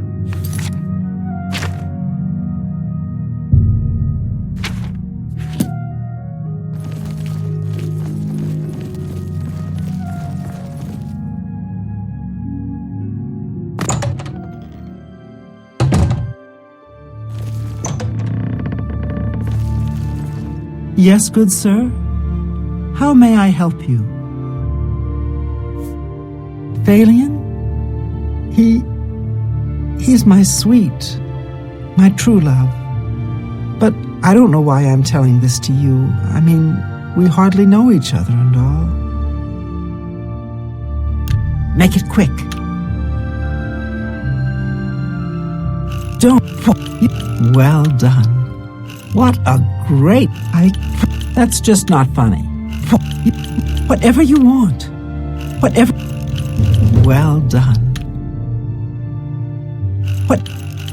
Well done. Please, I don't mean to get emotional, but I feel I can trust you. I just don't know what to do about Phalion. All he thinks about, all he cares about is skooma. He was a fine young man once, but he's lost everything. His looks, his money, his self-respect. I followed him a few times to see where he goes. He walks around the city looking for skooma, and then he goes to Lorkmir's house for several hours. It's in the Elfin Gardens district. I think the house is deserted. That's why he goes there, so he can escape from life and do his skooma. Thank you for listening. You're a good friend. I just hope my sweet Phalion can clean himself up, or that awful skooma will be the death of him. Oh, yes. Goodbye.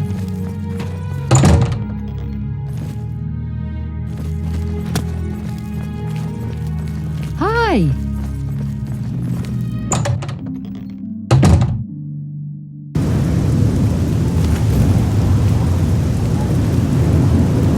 What is it, citizen?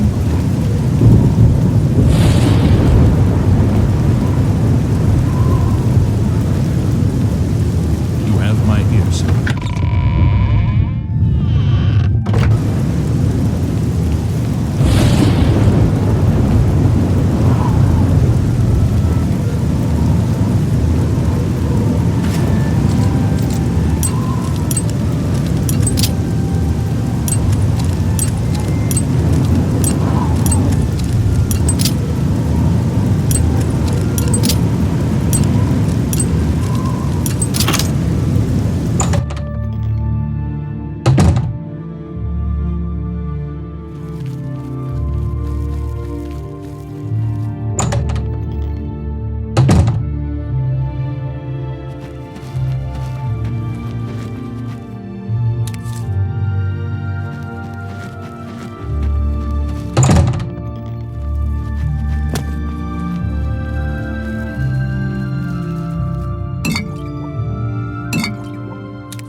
Hey, what are you doing here? You're not my friend. What do you want? Sleep? But no, I'm not tired. Not tired right now. I have lots of, energy. The skooma, I can feel it in my veins.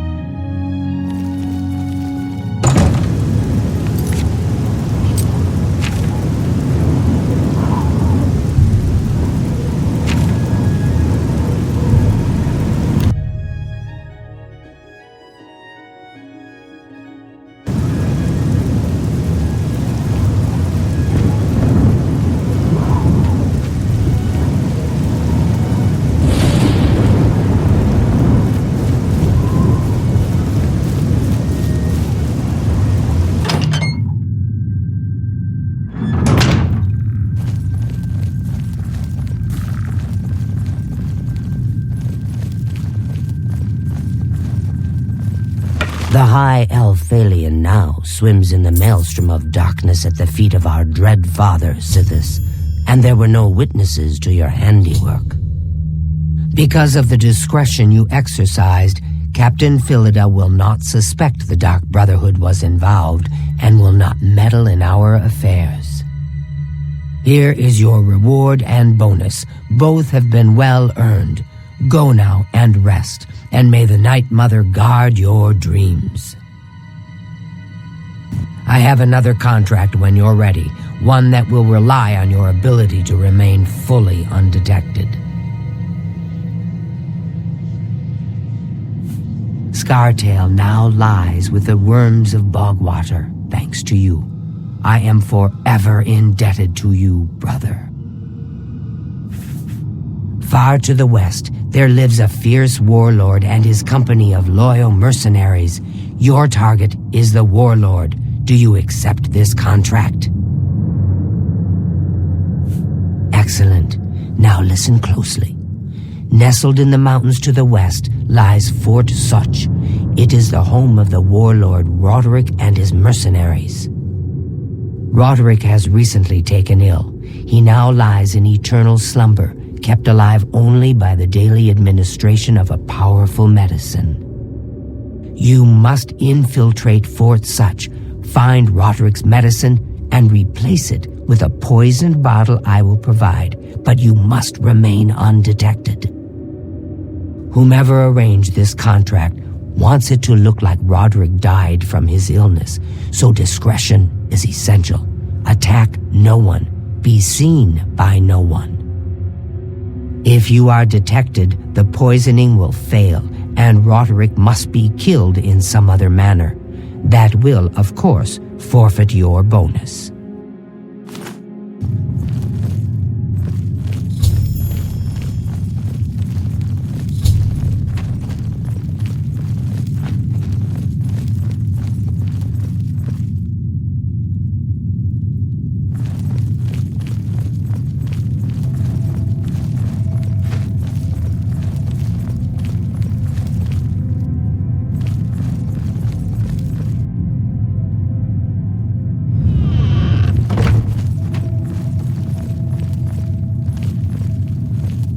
I hope I can help.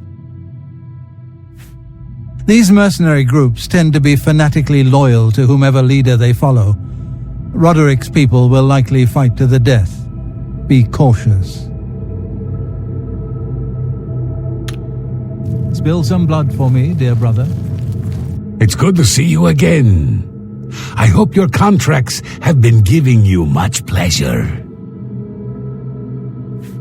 Fort Such, I am familiar with that place. It's nestled deep in the mountains. It is naturally well defended, but there is a weakness. Not far from the ruins of Fort Such lies the ruins of a tower. That tower was once part of the Fort Such Abbey. The two ruins lie apart on the surface, but underground they're connected by some now flooded tunnels. Wet and dark, yes, but surely unguarded.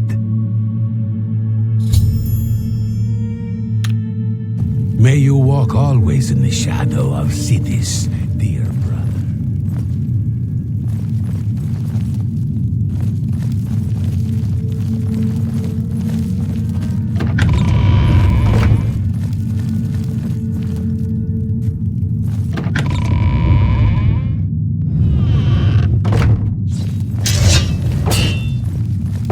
I know what you're thinking. What do you mean nobody can see you? Where's the fun in that? Damn the bonus, I say. Just walk in there and stab him. Happy hunting, my brother. Yes, dearest brother. Oh, using poison is so deliciously evil. I once poisoned my aunt's stew, and she fell over dead with her face right in the bowl.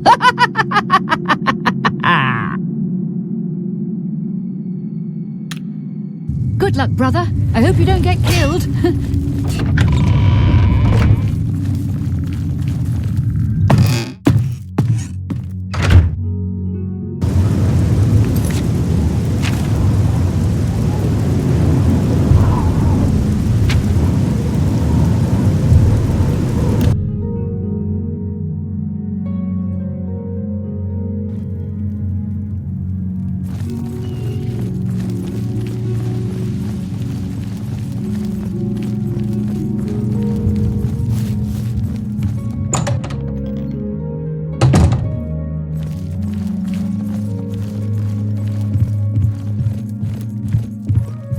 Don't interrupt me.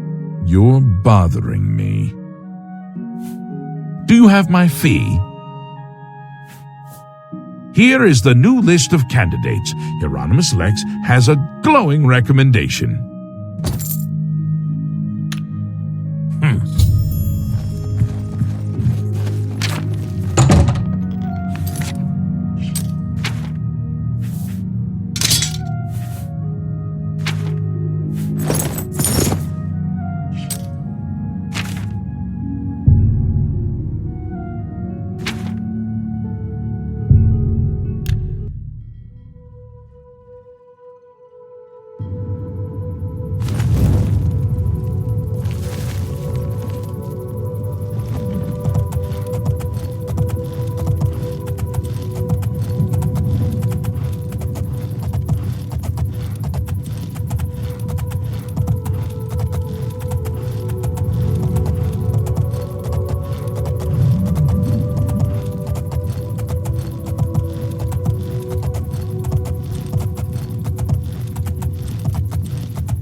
just don't know. Is the medicine sustaining Roderick's life, or just postponing his death?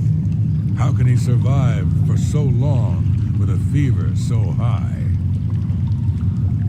Roderick's fever's in check, unlike your tongue. How can you think such things after all he's done for us? For you. Have a little faith. Faith? Are you telling me we're supposed to rely on the good graces of the divines to keep Roderick alive? Even he would laugh at such nonsense. Then what would you propose? What more can we do? That medicine is keeping Roderick alive. For now, that's the best we can hope for. I know, Nisha, and I meant no disrespect. It's just that I hate waiting around like this, watching him suffer. As do we all, dear friend. Do not fear. I have been assured that the medicine will restore our Roderick to full health. But it will take some time. Then let us trust a bit less to faith and a bit more to our own strength. I shall guard the medicine cabinet myself, just in case. And I shall continue my vigil at Roderick's side. It's just a matter of time before our leader returns to us. I can feel it in my heart.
Greetings to you. Heard any news lately? I've seen plenty of alien ruins. You'd think they'd be picked clean after 2,000 years, but no, there's still great treasures there. You don't say. What's the news from the other parts of Tamriel? Nothing I'd like to talk about. Take care. Take care.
So you infiltrated Fort Such, remained undetected, and replaced the medicine with the poison I provided. You are truly a master of shadow. It pleases me greatly to offer you this reward and a well-earned bonus. Go now, rest. I'll have another contract ready whenever you are.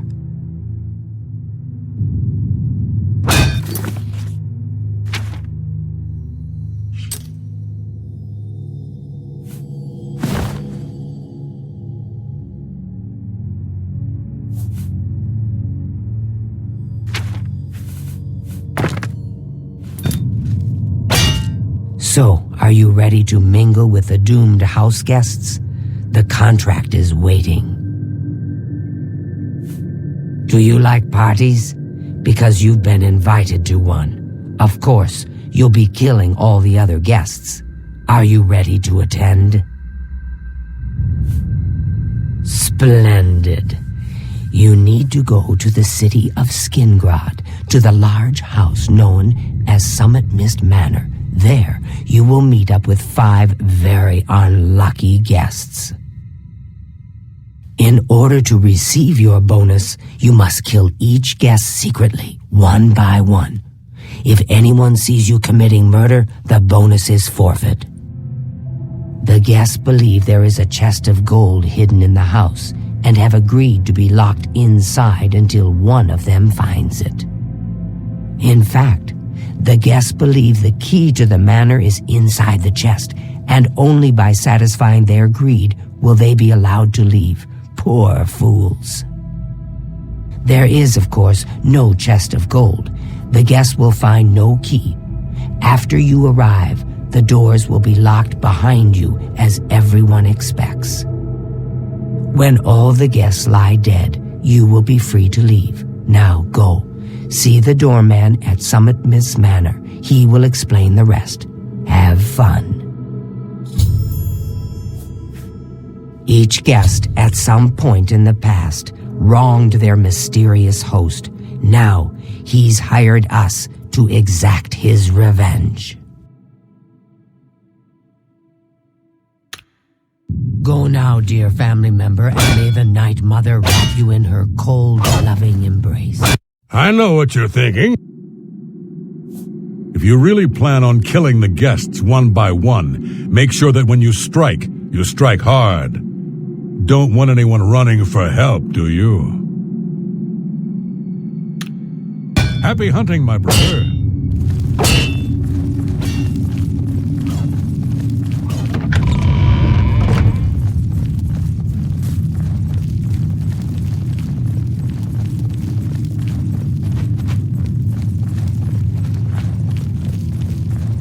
I hope I can help.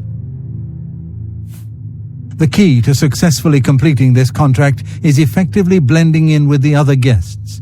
So for Sithis' sake, do not wear your hood. Spill some blood for me, dear brother.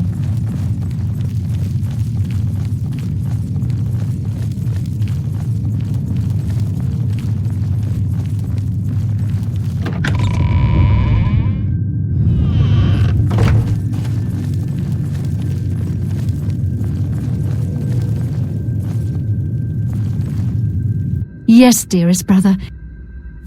Remember, you must make the other guests feel comfortable. Make them like you. Make them trust you. Then bathe in their blood. Good luck, brother. I hope you don't get killed.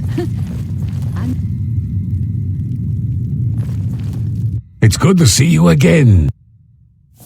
Remember the pretenses under which the guests are there. They will be suspicious. You must be as effective an actor as you are a killer. It would be a good idea to talk to each guest and appeal to their good disposition. Remember, if they really like you, they may open up to you. You should dress appropriately. The Deceiver's Finery, your recent quest reward, would serve this purpose nicely. If you earned it, that is. May you walk always in the shadow of Sithis, dear brother.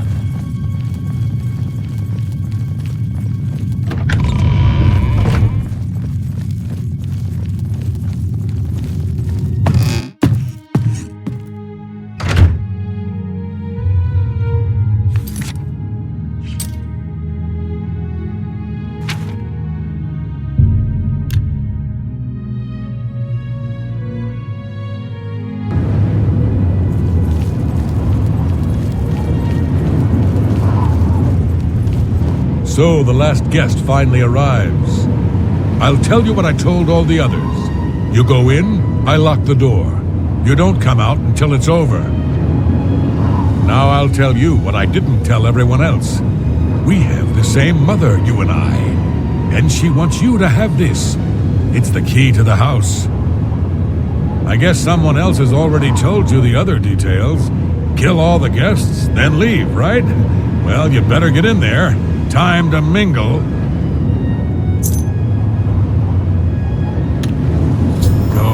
Go, socialize. Talk to those fine people. Then plunge your knife into their throats when they ain't looking. The sixth guest has finally arrived. Well, it's about time. Do you know how long we've been waiting? It seems like an age. Whoever invited us here must at least know us, don't you think? In any event, we're all stuck here together, so we might as well get acquainted. The rest of us have already traded introductions. I'm Matilda Petite. The others are Nels the Naughty, Neville, Devisi Dran, and Primo Antonius. Now, who might you be? Please, tell us a little bit about yourself. You're a funny one. Good, I'm glad one of us has a sense of humor about all this. It'll make our time here that much more enjoyable. Personally, I think she's a little floozy. She's been eyeing young Primo Antonius, probably smells his wealth. It's obvious that young Primo comes from wealth. A chest full of gold would be mere spending change for him. Oh, that man disgusts me. I find his entire manner offensive. Why, just before you got here, he told me the most off-color joke about an Argonian maid. Well, if I can be perfectly honest with you, I find Neville quite attractive. Red Guards are so exotic, don't you think? That's right, it's a Breton name. I'll have you know the Petites are one of High Rock's oldest and most respected noble families. Oh, yes. Maybe we'll speak again later.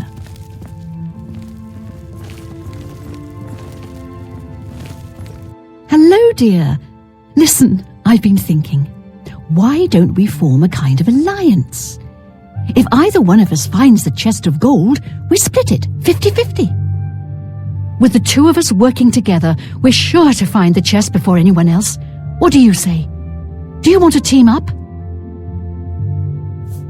Oh, wonderful.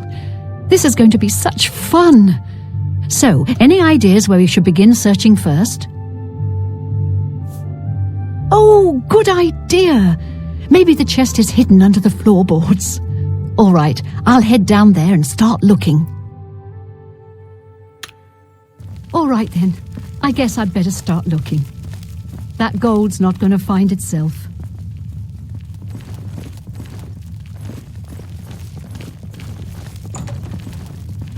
So, you finally showed up. It's about time. People of my station are not accustomed to waiting. Go ahead. Gracious. Sorry, I don't get... You win this one. I can't... That's amazing! You win this one. That will get you something. I'm with you, completely. Can I be honest with you, my friend? I find Devisi captivating. She possesses a beauty beyond compare. Maybe you could do me a favor. If you speak with her, put in a good word for me, would you? I would be forever in your debt. Apparently, the poor old woman thinks she's from a well-to-do family. Truth is, I have servants with more nobility in their blood than her. Nels is a drunk. He doesn't even try to hide that fact. But what else is he? When the liquor is dried, what remains of the man? I think Nels drinks to forget, maybe about some tragedy in his life. He plays the buffoon, but I sense a deep sadness in him. I know he's a retired Imperial Legion officer. Apparently, he's been in campaigns all across the Empire, from Skyrim to Morrowind. I also get the sense that he's very eager to find the gold.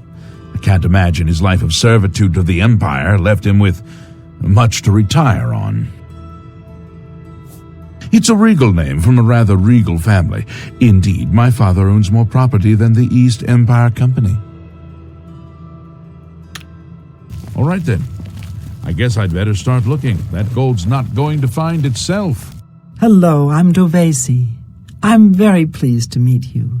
Now that you're here, we can really start looking for that chest of gold. What I mean to say is, before you arrived, we all just sort of glanced around a bit. Now that we're all officially here, we can look in earnest. I'm listening.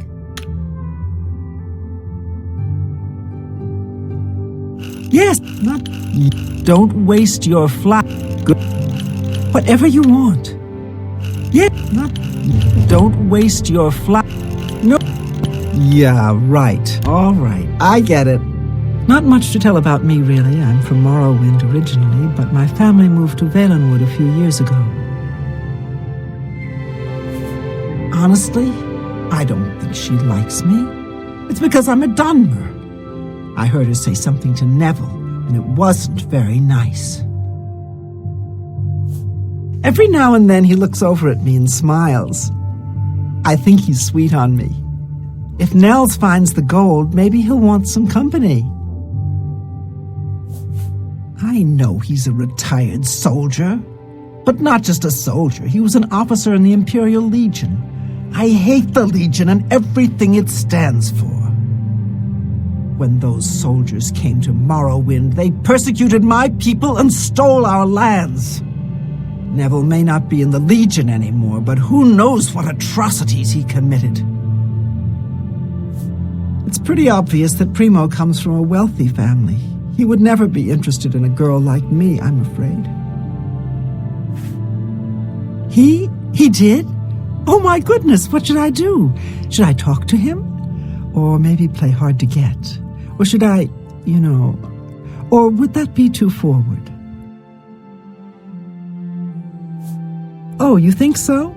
I mean, it is rather forward, but I like it. All right then. I'll wait for him in his room upstairs. Oh, thank you. Thank you.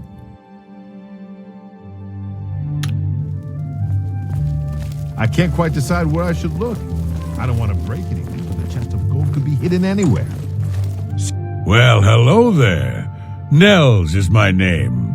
Some call me naughty, but don't you believe it.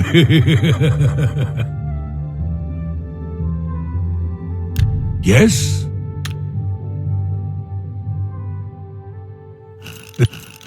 I can't argue with that. Oh, you're full of it. Oh, I can't argue with that. Let me confide something in you, my friend. Dovesi is the spitting image of my own daughter. Her skin is darker, of course, but that sweet face. My daughter was killed, you see, a few years back by bandits. I'm sorry. Please forgive a father's heavy heart. You should have seen the old biddy trying to talk to young Primo Antonius. She may be a noble, but he looked down on her like a scullery maid. Don't let the name fool you. I had a bit too much mead a few years back, and there was this tavern wench. Anyway, just call me Nels. I will confide something in you, my friend. I despise Neville and all his Imperial Legion ilk. They are useless, uncaring tools of corruption. 3 years ago, my village in Skyrim was attacked by bandits. We went to the nearby Imperial Legion outpost, but they refused to help us. My dear, sweet daughter Olga was killed that day. She was murdered, and the Legion would do nothing to help her. Neville and his kind are scum. Primo is young and rich. I can sense a good, decent person in there somewhere. He just has to get his priorities straight. Ah, yes, the sixth guest. I'm Neville. It's nice to make your acquaintance. So? Don't talk such. That's amazing. Don't. Not bad at all. Yeah, that. You can't scare me. Such advent. Good one. What? That's just talk. I see. Divisi is a dark elf. They call themselves Dunmer. When I was young, I spent some time stationed on Fort Moonmoth, on their homeland of Morrowind. I have great respect for the Dunmer people. They are strong and noble and generally understand the importance of law and discipline. Unfortunately, Divisi doesn't seem to like me very much, but I don't blame her. The young ones tend to have problems with authority figures. If I may be honest, I feel a bit sorry for the old woman. She comes from a noble family, I'm sure, but seems a lot less well off than she should be. Know what I think? I think that barbarian will do anything to get his hands on the chest of gold. His kind are greedy and vicious, all of them. Trust me, I know. I was stationed at Fort Frostmoth for a few years on the Isle of Solstheim. Those Nords are a bunch of animal-worshipping savages. They're all the same, full of meat and something to prove. We lost a lot of good men up there. A lot of good men. I'm a Redguard, though I've never actually been to Hammerfell. I was born here in Cyrodiil. My family has been in the Legion for 3 generations. I'll confess that I have no idea why Primo is here. The kid's got more wealth than the rest of us combined. He sure doesn't need a chest of gold. Maybe he's incredibly greedy, but I don't think so. My guess is that Primo is so bored he simply has nothing better to do. All right, then. I guess I'd better start looking. That gold's not gonna find itself.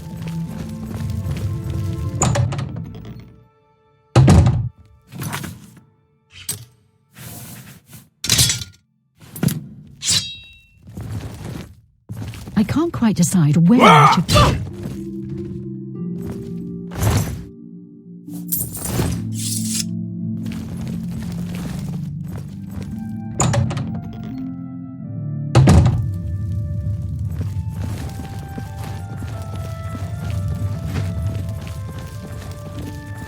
A guest has been murdered, so it begins.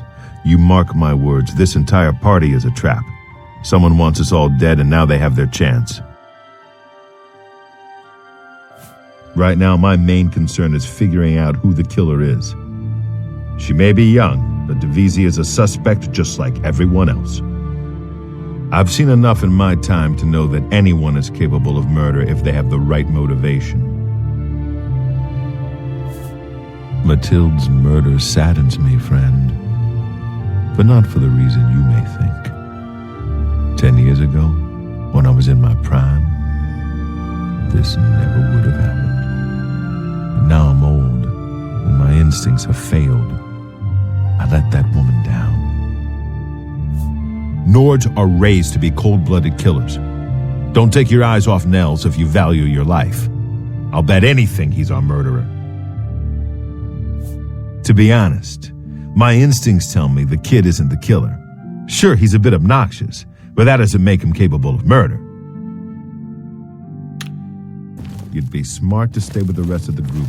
It's just not safe to go wandering off alone. Are you all right? With a killer on the This loose. murder has us all on edge, I know. Have you heard, my friend?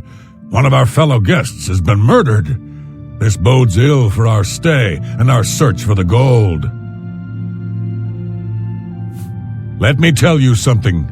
If anyone thinks they're going to hurt that poor dark elf girl, they're going to have to get through me first.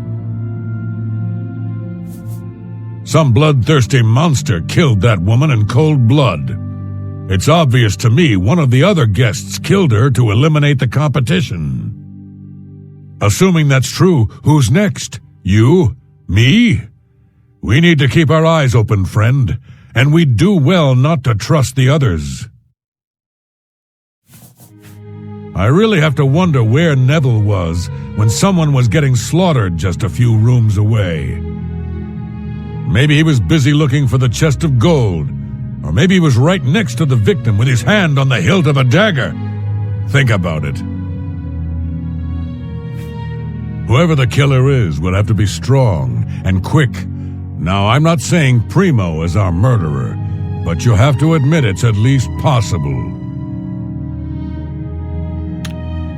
You'd be smart to stay with the rest of the group. It's just not safe. I'm beginning to get a bad feeling about all of this. I'd leave right now if I could. Well, the money means nothing to me. I just thought it would be fun. I can tell the murder is weighing heavily on her heart. She seems such a paradox to me, so gentle and beautiful, yet so strong. Between you and me, I think Matilda found the gold, and one of the others killed her for it. Maybe that means the rest of us are safe. If that's the case, then the killer got what he was after. The rest of us needn't worry about our own safety. Before the body turned up, I got the sense that Nels was a bit of a drunkard. But he seems truly unnerved now and is drinking rather excessively. Neville seems different now that someone has been killed. More alert, more aware. Something tells me he's not going to take all of this lying down. He's a trained soldier after all. I bet if anyone can figure out what's going on here, it will be him. You'd be smart to stay with the rest of the group. It's just not safe.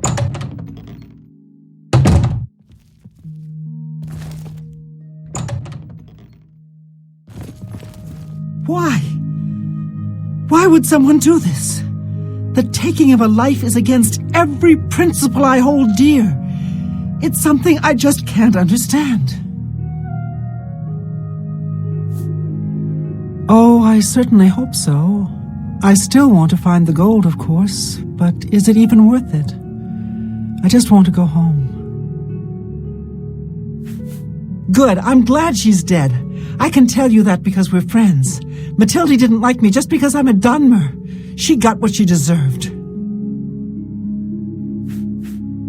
Do you think he could have done it? He comes across as something of a drunk. But you never can tell what someone is capable of. I heard the others talking.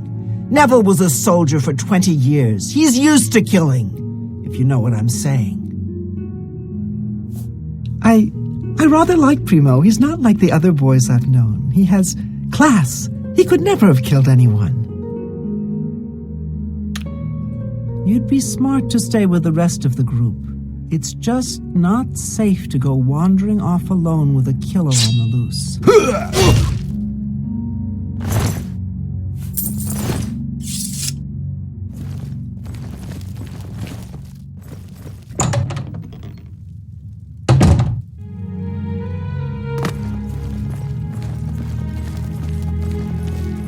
Two of us have been murdered.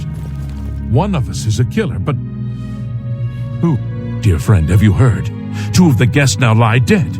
If I find out who did it, I may have to take matters into my own hands.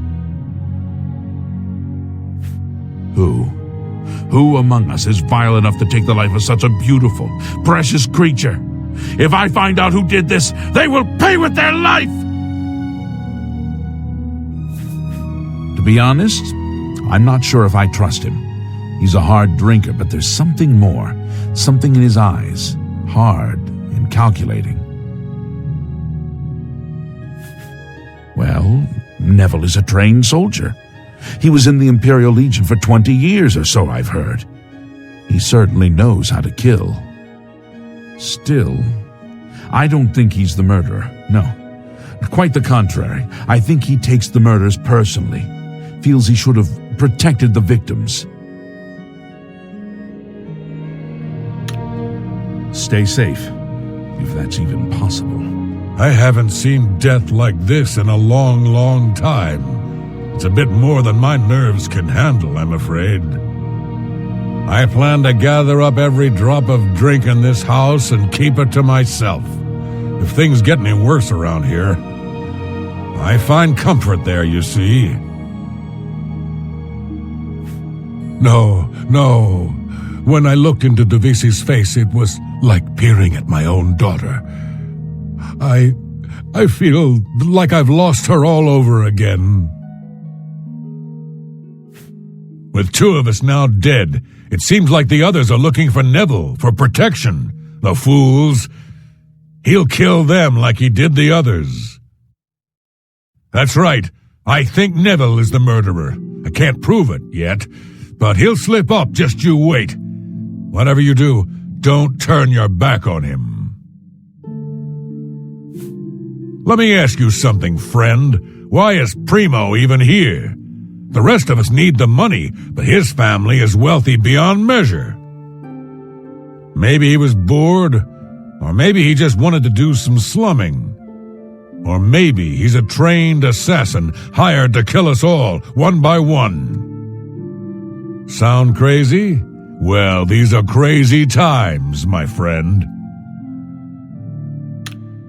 Stay safe, if that's even possible. I certainly don't want to be the third victim, but being stalked like animals in the forest. I'm still not sure if the killer is one of the other guests or is hiding somewhere in the house. One thing I do know is that the killer won't just stop with two. They never do. You and I, we need to watch each other's backs. I've got my old Legion armor and sword in a chest upstairs. It's time I geared up and showed this coward just who he's dealing with.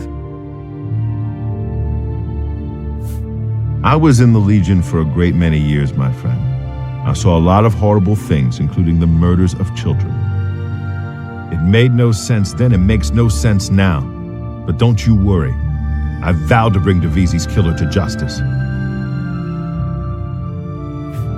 That mead-swilling barbarian killed those two people. I'm sure of it. I don't have the proof just yet, but I'm watching him. Don't you worry, my friend. Nels won't get away with this, not on my watch. Primo may be young, but he looks strong, and I'm sure he could handle himself in a fight. I think I'm going to enlist his help. I'll talk to Primo. Give him a bit of encouragement. If he and I are vigilant, we may prevent the killer from claiming another victim.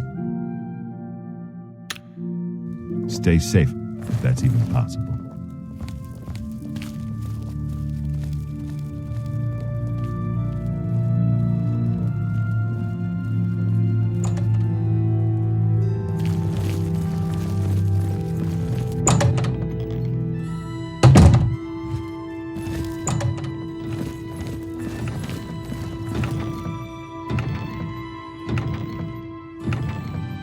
Two of us have been murdered. One of us is a killer, but who?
As you approach, the Argonian standing before you speaks, his voice devoid of emotion or understanding. The darkness closes in on me. I can feel it pressing down upon my consciousness, but I am not ready to embrace it just yet.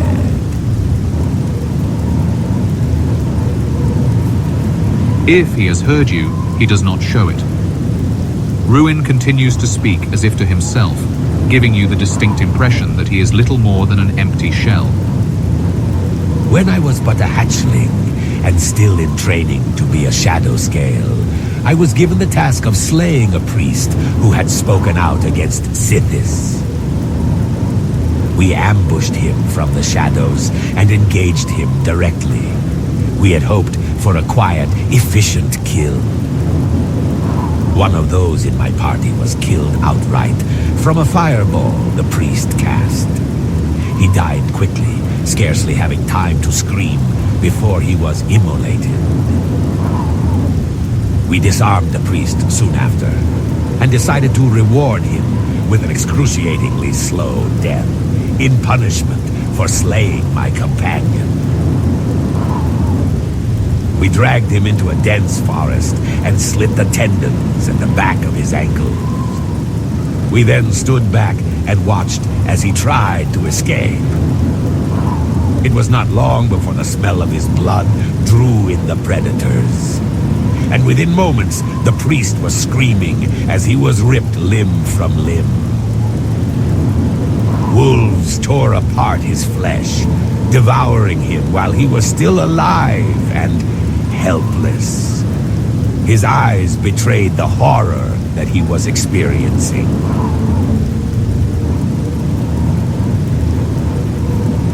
When I first arrived in the Imperial City, I was asked by a madman if I would ever consider serving a goodly god. I laughed at the notion, and when he asked me what I found so amusing, I told him the tale of the priest I had slain. I said, "How is it that my companion, who sought to kill the priest in cold blood, should be blessed with so quick and painless a death? Whereas the devout priest, who had spent his entire life in worship to his god, was forced to endure the most terrible of fates we could create. Where was the priest's god when he needed him most, if only to grant him a peaceful transition?" The madman informed me that the gods worked in mysterious ways, and no one should expect the gods to do anything for them. Why then, I asked, should anyone spend his entire life in devout servitude to a god, when you are not guaranteed anything in return? If a man hires an armorer to make him a helmet, he is doing so because he knows beyond a reasonable doubt that he will get the item he paid for. He is trading his gold in return for the services of the armorer, which will result in a helmet being made. Why should our servitude to the gods be any different? If we are to give away our lives to a god, should we not get something in return? The madman looked at me as if I had spat upon him and left without another word. It was soon after that incident that I met you.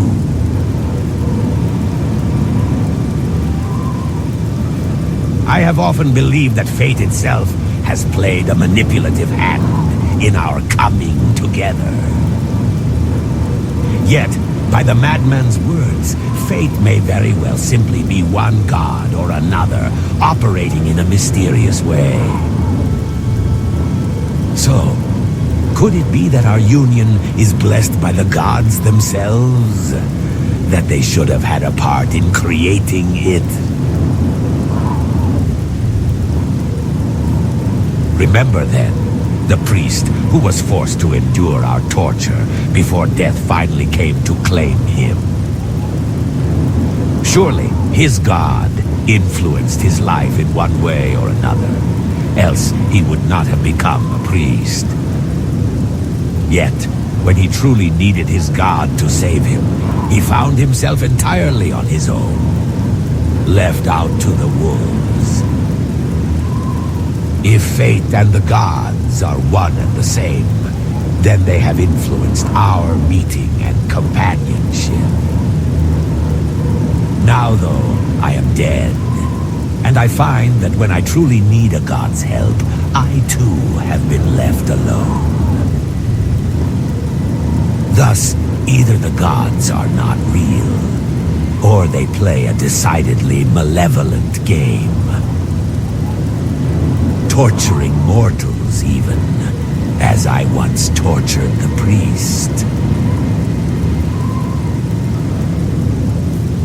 Yes, I am here, yet my existence is a fate worse than death. I live, yet I do not live. The priest would have appealed to his god to end his suffering, but I know that no god is coming to end my pain. Thus, the task falls to you, and you alone, my friend. They are coming for you as well. They will attempt to bring your body to me in order to sever the final bonds that tie me to my former self. Do not let them succeed. Whatever you do, stay alive, for your own sake and for mine.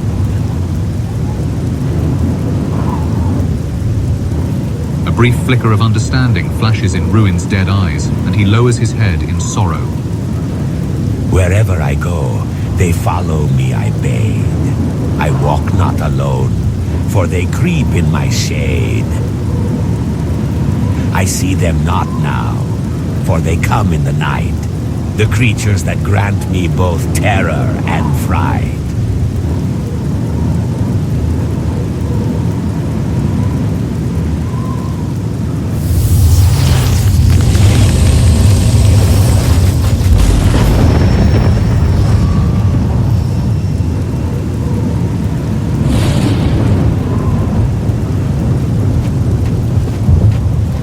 You recognize Gloom, one of the members of the Shadow Seeker party, and it's obvious from his stunned expression that he recognizes you as well.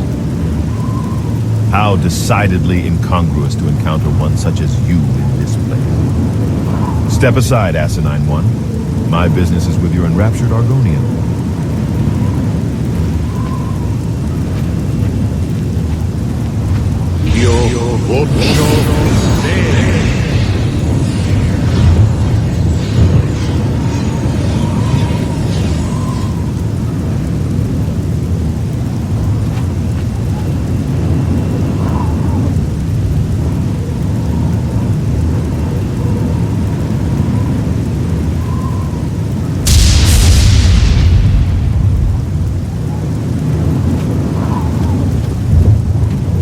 Two of us have been murdered.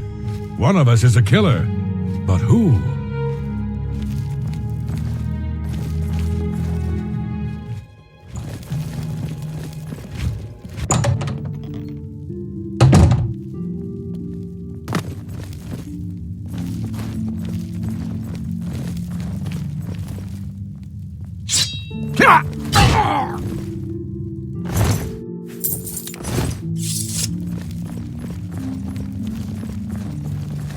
This house is a death trap.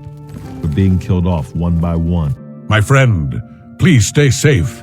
3 of us have been murdered. Besides you and me, there's only one guest left, if you know what I'm saying. I've seen death like this before. Many years ago, my daughter was murdered by bandits who came to our village. I'm sorry. I need a drink. Primo being here made no sense. Whoever our host is, why would he invite someone who didn't even need the money? It's as if we were invited for another reason altogether. Think about it. We're trapped in this house with no way out, and now people start dying. I think poor Primo was tricked, just like the rest of us. If we're not careful, we'll end up dead too. You mark my words.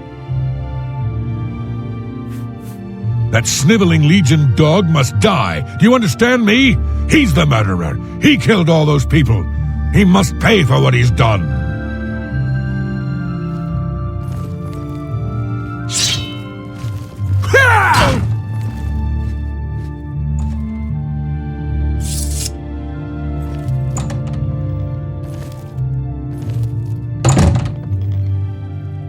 You and I are the only ones left. But we did it. We survived. We won. Well, that's it, my friend. We're the last. And that damned assassin is still hiding out in this house somewhere. I guess there's only one thing left for me to do. I'm gonna find an axe and do my best to chop that damn door down and get us out of here. One less Nord in the world is something I'd normally cheer about.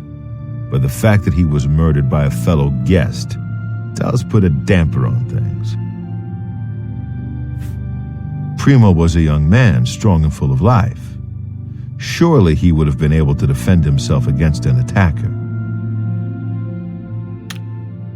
So I guess this is it then.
Well done.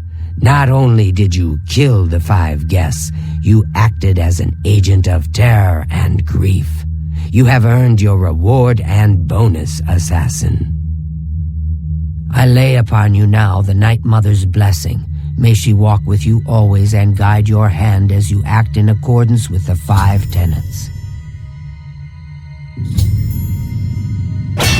Greetings once more, assassin.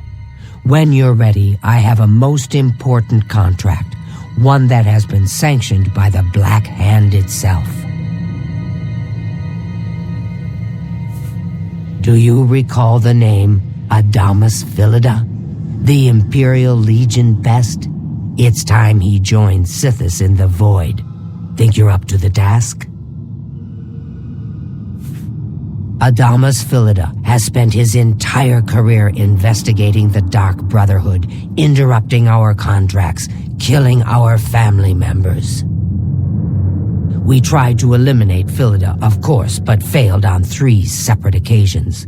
He's a powerful man and was surrounded by powerful associates. Now the Legion Pig's years of service have come to an end. He has retired. Philida must not be allowed such a victory. His destiny is darker. Philida now resides in Leowin, in the City Watch Barracks, an honored guest of the soldiers there. He is in fact more vulnerable than ever.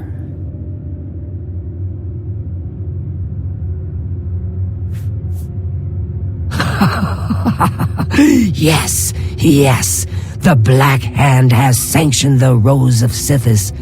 It is an enchanted arrow that will kill Philida instantly. As long as the arrow hits Philida, he will die, but it cannot pierce armor. Shoot while Philida is armored, and the rose will be wasted. Travel to Leowin, track Philida, learn his schedule. Observe when he removes that blasted Legion armor, and then let fly the Rose of Sithis. Kill Philida in any way, rose or not, and the contract is complete. But to receive a bonus, you must go beyond murder. You must send a message. Once Philida is dead, sever his finger, the one that bears an Imperial Legion signet ring. Deposit this finger in the desk of Philida's successor, in his office in the prison barracks, in the Imperial City. Do this, and the bonus is yours. Adamus Philida will find no rest in retirement. No, his soul will endure a kind of eternal suffering known only to those who have angered Sithis. Go now, dear family member, and may the Night Mother wrap you in her cold, loving embrace. I know what you're thinking. Don't get me wrong. That magic arrow sounds nice and all, but it seems to me like you don't even need to use it to get the bonus. As long as you cut off his finger and leave it in that desk, you'll get your bonus. Sounds to me like you can kill the old sod any way you'd like. So what if he's wearing armor? You think that Imperial Legion scrap can stop a well-forged claymore? Not bloody likely. Happy hunting, my brother.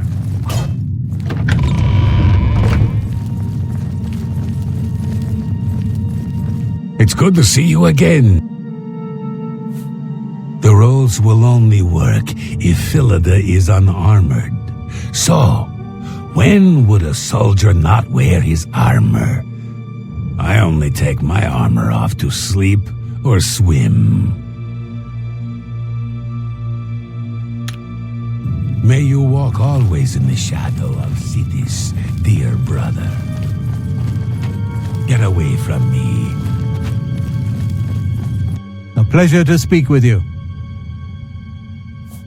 Philida may be retired, but he'll likely have a bodyguard, probably a member of the Leowin City Watch. You may have to dispose of him as well. Spill some blood for me, dear brother.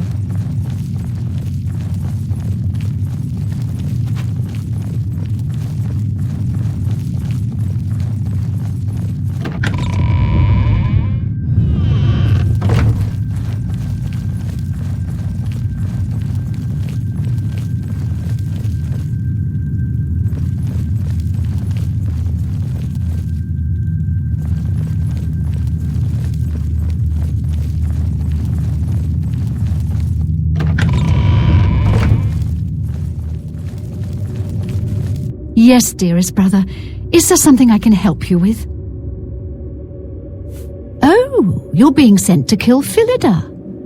I hope the rose of Sithis pierces his heart and sends his soul screaming into the void.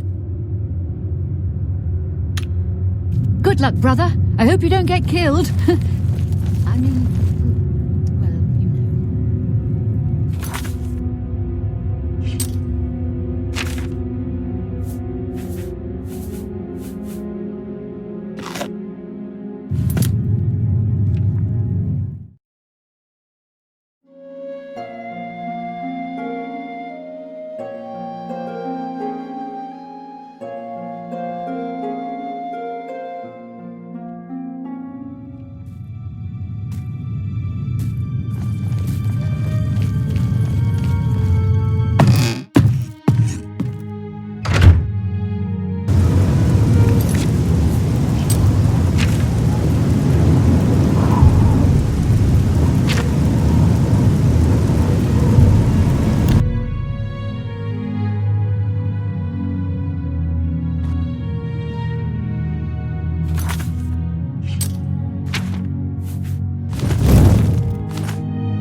how the Blackwood Company is growing? Welcome, stranger, to the 5 Claws. Food and beds, cheap and good. But most of all, your hostess promises, always clean. Witsadutsi gives you her guarantee. Everything, clean, always, or you do not pay. A little food and drink will do you some good. An excellent deal.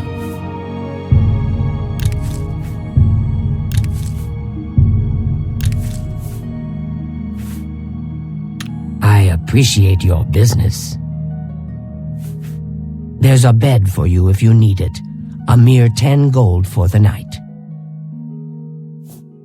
Very well. Room number 2, just near the entrance. If you need food or drink, let me know. I understand they've been taking a lot of the contracts that used to go to the Fighters Guild. All right. What's the news from the other parts of Tamriel? Nothing I'd like to talk about.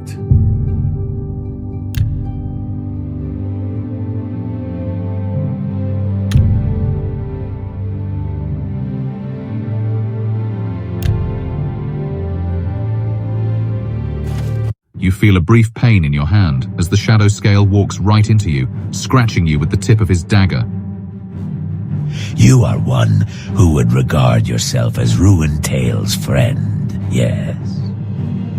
No need to answer that. I already know that you are. I am here for your head.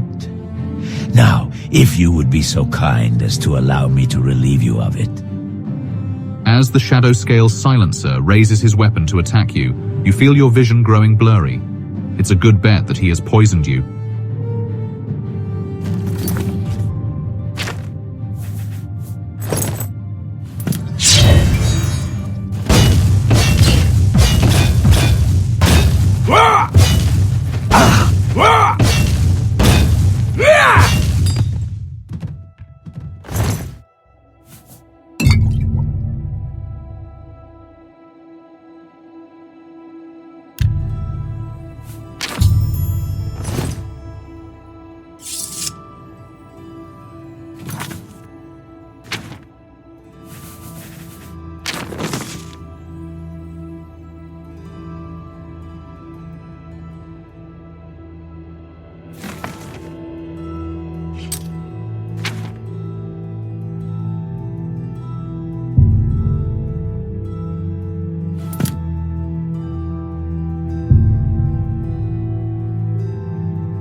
Hello there.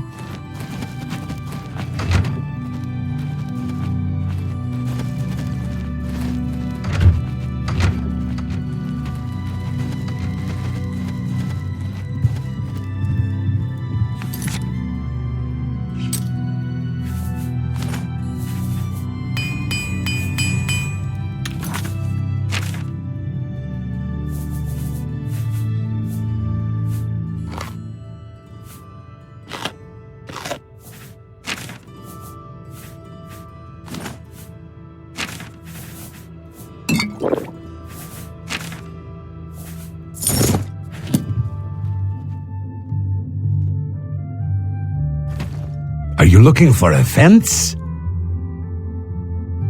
Show me your stuff. You've made a good bit of gold. That's a fair deal.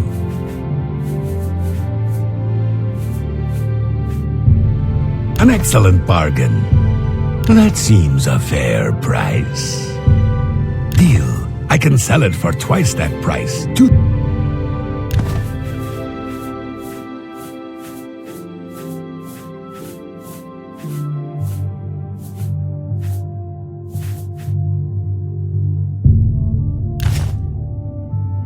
Well, just walk away like you don't know me. Shadow hide you.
feet are killing me.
Say it.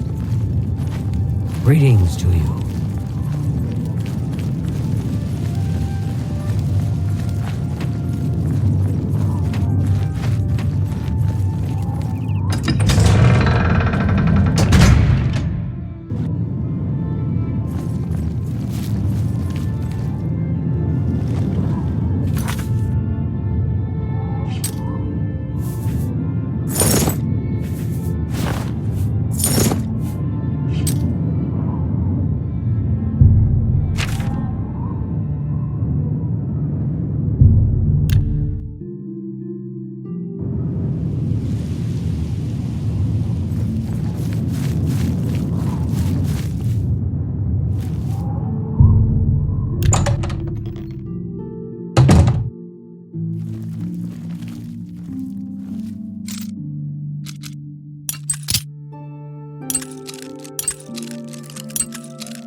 Adamas Philida is dead. I could feel my heart swell with the Night Mother's love the moment that Imperial pig issued his last breath. You have done a great service to the Dark Brotherhood today, Assassin. Your reward is well earned. You also managed to leave Philida's severed finger as a warning to his successor. Well done.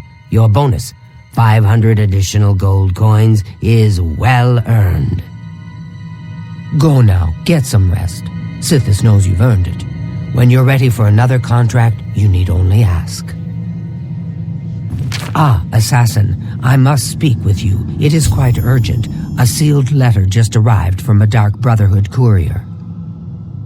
I recognize this type of parcel. It contains sealed orders. It's addressed to you from Lucien Lachance.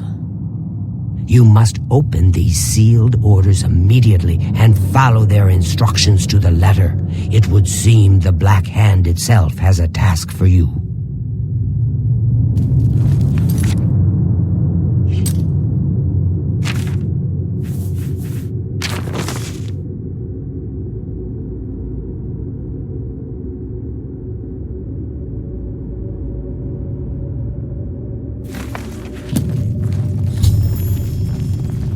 Excuse me, Well, if there's one thing you know how to do, it's get yourself of course. What is Seeing you again is like a blessing from the Night Mother herself. Well done. You had quite the time of it. You understand. Walk always in the shadow of Sithis. Good day. Ah, you are interested then. Shall I pass along the terrible power of my dark gift? Do you wish to become a vampire? Ah, most excellent. Here is what you must do. Simply go to sleep here in the sanctuary at any time, and I will visit you as you slumber. I will wrap you in vampirism's dark embrace. You'll never even know I was there. But when you awaken, we will be of the same blood. Once infected with vampirism, you must wait 3 days and then sleep once more. Then the dark gift will truly take hold. Sleep now and awake anew. Sleep, dear friend. Sleep and awake anew. Spill some blood for me, dear brother.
I have been waiting for you, assassin. We have not spoken in some time, but I am well aware of your accomplishments within the Dark Brotherhood.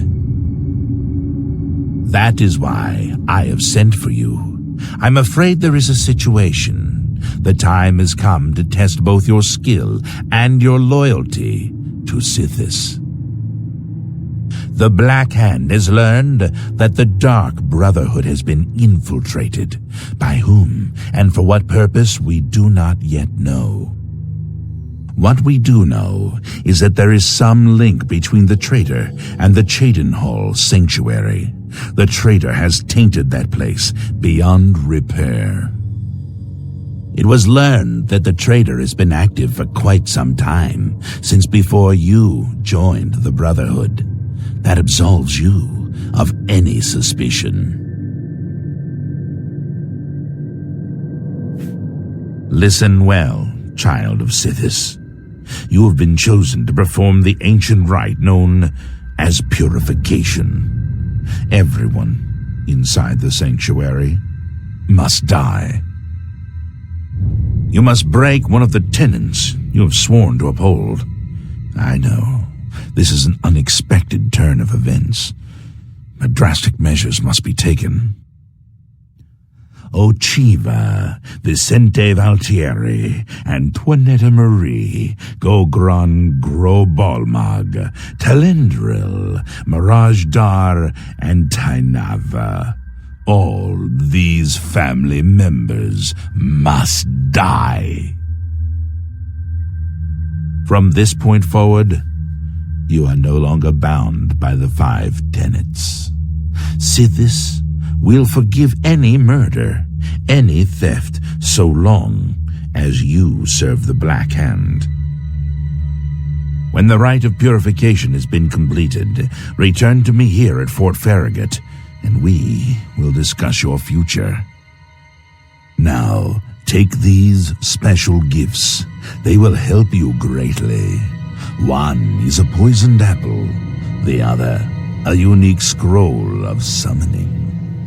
Good luck, Silencer. The apple has been treated with a most deadly poison. It will likely kill whomever eats it, probably instantly. To use the apple, simply dispose of any other food and put the apple in its place. If someone is inclined to eat, and they taste the apple, death. The Dark Brotherhood is an ancient organization. We have survived for millennia. Sometimes, to ensure that survival, drastic measures are required. The purification is one of the most extreme measures we are forced to carry out. Indeed, it has only been carried out twice. Before now, that is. The 5 tenets are the laws that guide and protect us. But sometimes, even they must be broken to protect the sanctity of our beliefs. With a purification, we cleanse the Dark Brotherhood of mistrust and treachery. Those who are slain are offered to Sithis as a symbol of fealty. And hopefully, we kill the traitor in the process. Until the purification is complete, no given sanctuary will ever be considered secure. You of course recall Rufio, the feeble old man I sent you to kill when we first met. He was weak in life, but his spirit is quite angry in death. The scroll will allow you to call upon Rufio's angry ghost for assistance. He will appear, unleash his anger upon your foes, and then disperse.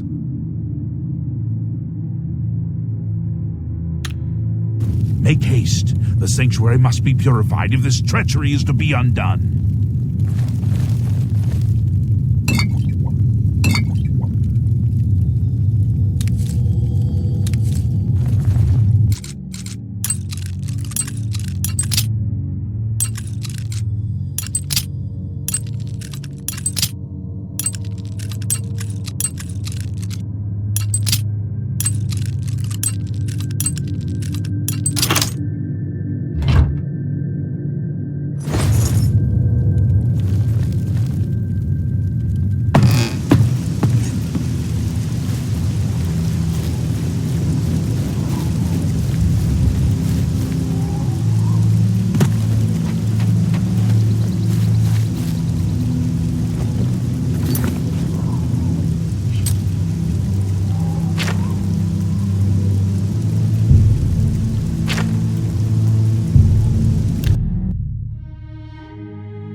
good to see you again. I hope your contracts have been giving you much pleasure. So it's a secret contract then, is it? You must be moving up in the world. Congratulations. May you walk always in the shadow of cities, dear brother.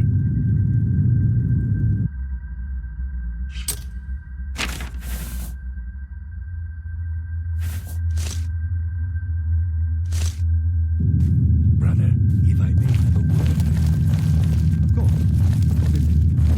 Yes, dearest brother. Is there something I can help you with? Good luck, brother. I hope you don't get killed. I mean, well, you know.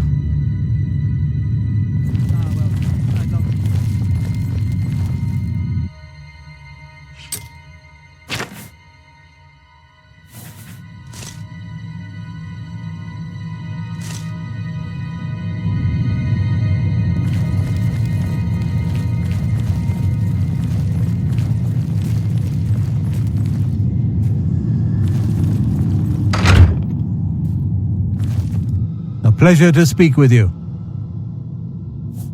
The blessed curse of vampirism now flows through your veins. Be patient. Wait the entire 3 days, then sleep. Your dreams will guide the way. Lachance would not have selected you for a contract unless he had the utmost confidence in your abilities. Best not let him down. Spill some blood for me, dear brother.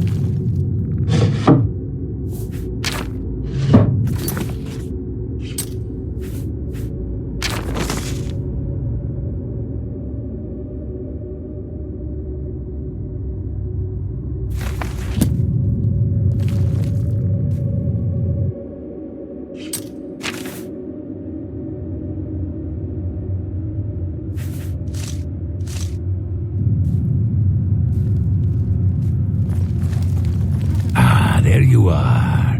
It's good to see you again. No, really, I mean it. Ah, there you are.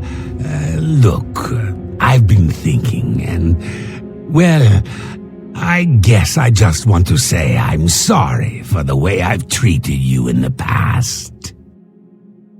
I mean, look at you, the things you've accomplished. You've obviously proven yourself a valuable member of this sanctuary. So let's start over, shall we? I know from now on, you and I are going to be great friends. Now, is there something you'd like to buy or sell?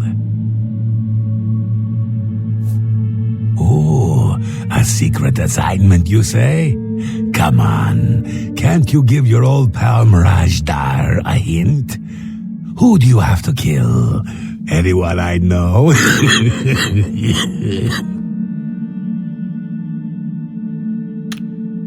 Until we meet again, my dear friend.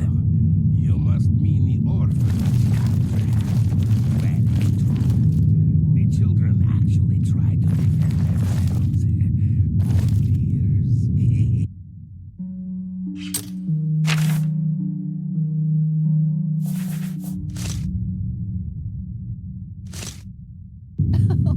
Remember, dear brother, I can't always be there to get you out of trouble.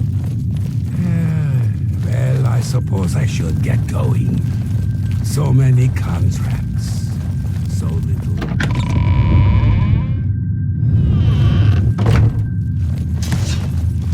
Hello, brother. It's good to see you again. The Night Mother has been smiling upon you, I hope. Lachance has given you a secret assignment? But I've been asking for this chance for so long. Surely he doesn't doubt my abilities. May your arrows always strike true.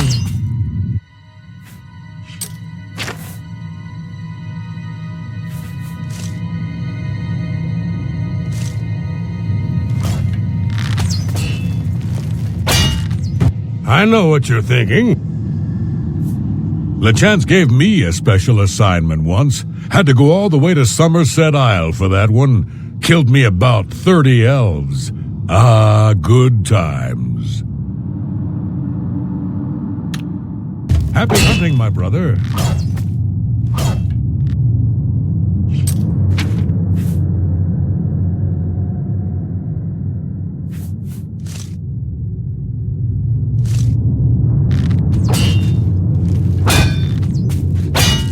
You've seen Lucien Lachance, then. Good, good. I know whatever task he has for you will be carried out with skill and discretion. Lucien Lachance's word is law. Whatever contract he has given you must be carried out without question. Go now, dear family member, and may the Night Mother wrap you in her cold, loving embrace.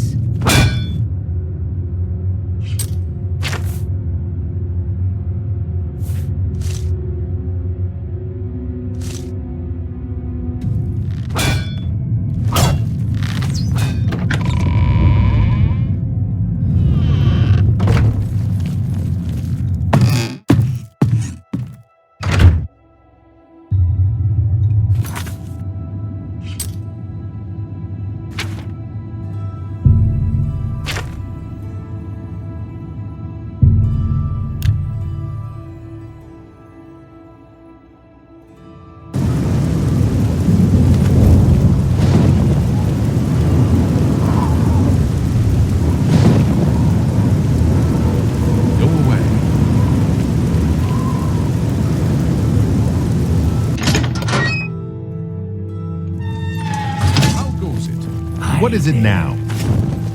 I'm Wilbur, owner and proprietor of the Count's Arms. We make beds and food available to guests. Can I help you?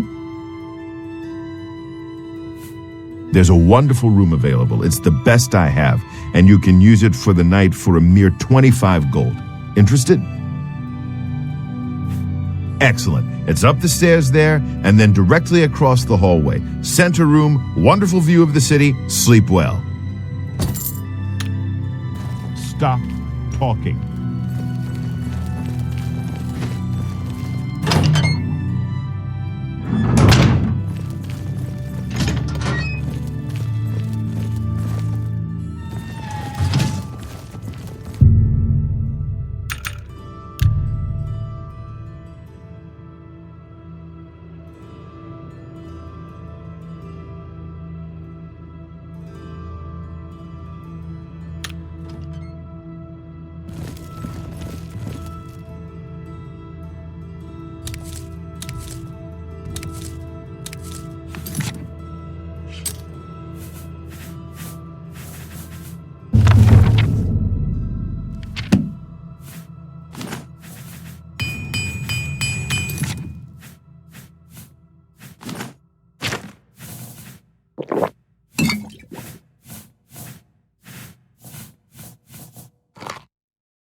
Greetings, Bosmer.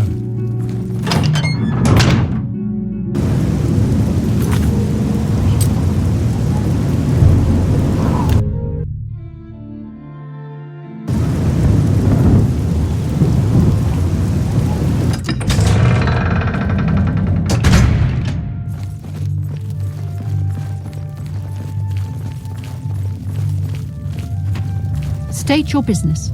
I am Milona Umbranox, Countess of Anvil. I hope you enjoy your visit. I trust you will give us no cause to regret our hospitality to strangers. You have the Imperial Watch recommendation from my new guard captain. Normally, these missives are handled by my steward, Darahil. Let me see that. Hieronymus Lex looks like the best choice. I was about to give the position to Darahil's cousin. I have the orders right there. I'll fill in his name, and you can deliver it to Captain Lex. Thank you, courier. My steward will tip you. You are dismissed.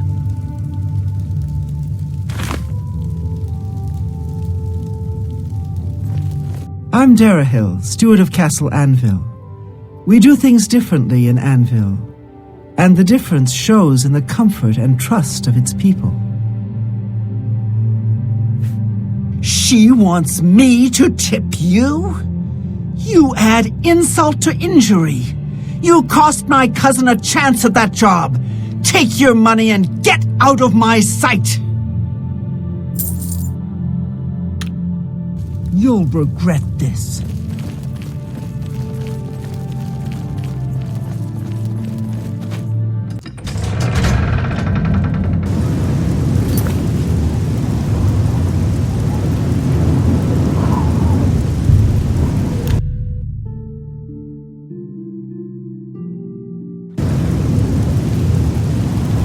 I don't know if I can help you. Children are starving, please help. Oh. Hello.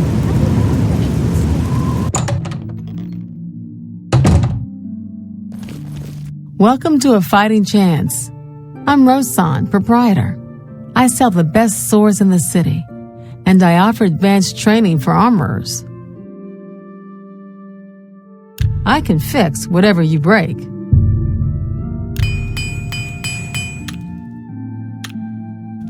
Farewell.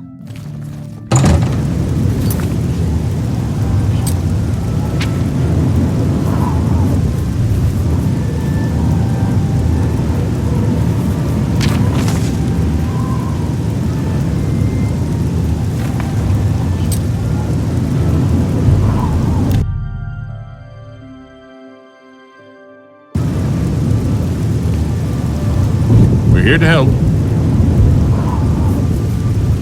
I've been reassigned.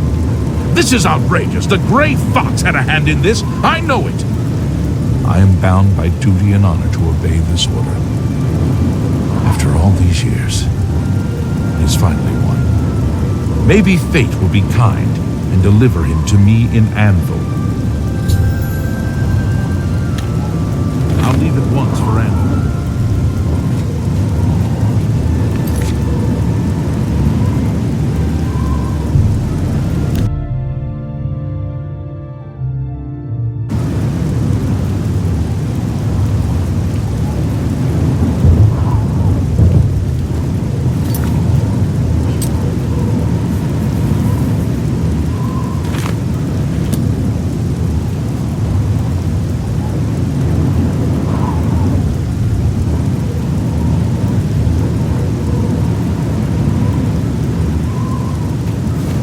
The shadow scale standing before you glares at you with cold, critical eyes. So you have come after all. Of course, the Dark Hand knew that you would. You have come with the hope of saving your friend. But you fail to realize just how far he has fallen from grace. You see, we weren't entirely sure just how much you knew about Silencer, Ruined-Tail, and his Shadow Scale sect. That letter there was created to test you. The fact that you succeeded in deciphering the letter demonstrates to us that Ruined-Tail was dangerously free with sensitive information. It is for that reason that we have decided to summon you to our stronghold. Now hold still while I blindfold you. It would not do to have you learning the entrance to our lair within the Imperial City.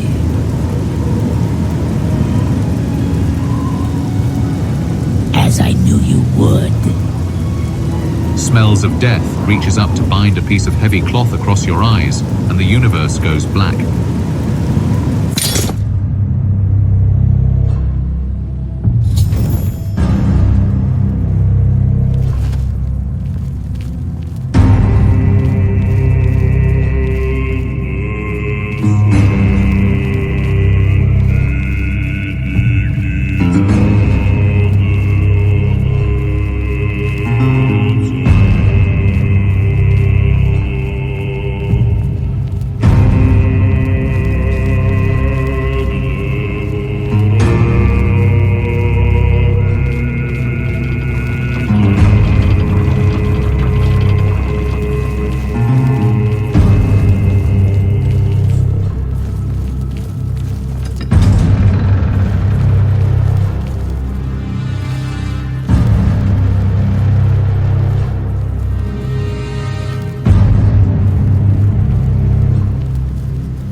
decided to come after all, risking your life in order to attempt to save Ruined-Tail from a fate worse than death.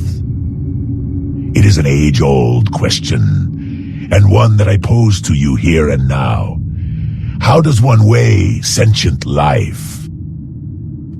If you had to slaughter 10 children in order to save 20 adults, would you do it?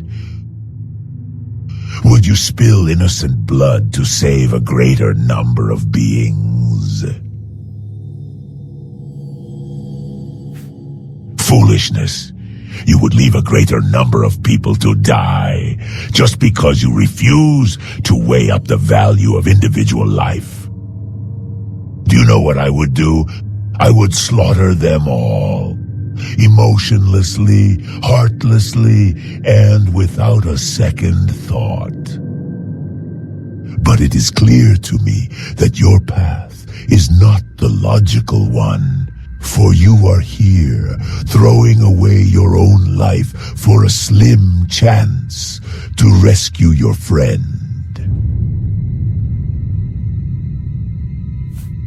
Do not fear. Your friend is very much alive, though not in the way that you are expecting. I can see the look of surprise on your face. After all, you saw him die by the blades of my assassins. But you, of all creatures, should know that death is not necessarily the end. The faithless, who are not accepted into the heaven of their respective God, are trapped in the abyss of the faithless for all eternity. All I did was arrange to have one with certain specialized skills draw your friend from his empty domain. His suffering in his new form is beyond measure. Yet such is the punishment for those that betray the shadow scales. Very astute. You surprise even me by showing the slightest glimmer of an intelligent mind. Your friend is alive, though his mind is not what it once was, and his desires match only my desires. He's my loyal slave, though his soul screams at the very prospect. Merely killing the traitor is not enough, for death is short and is over in but a moment. No, he will suffer for his treachery. Not a child will be cut down or a woman murdered that isn't by his hand. Would you like to meet him? My faithful hatchlings shall guide him to us.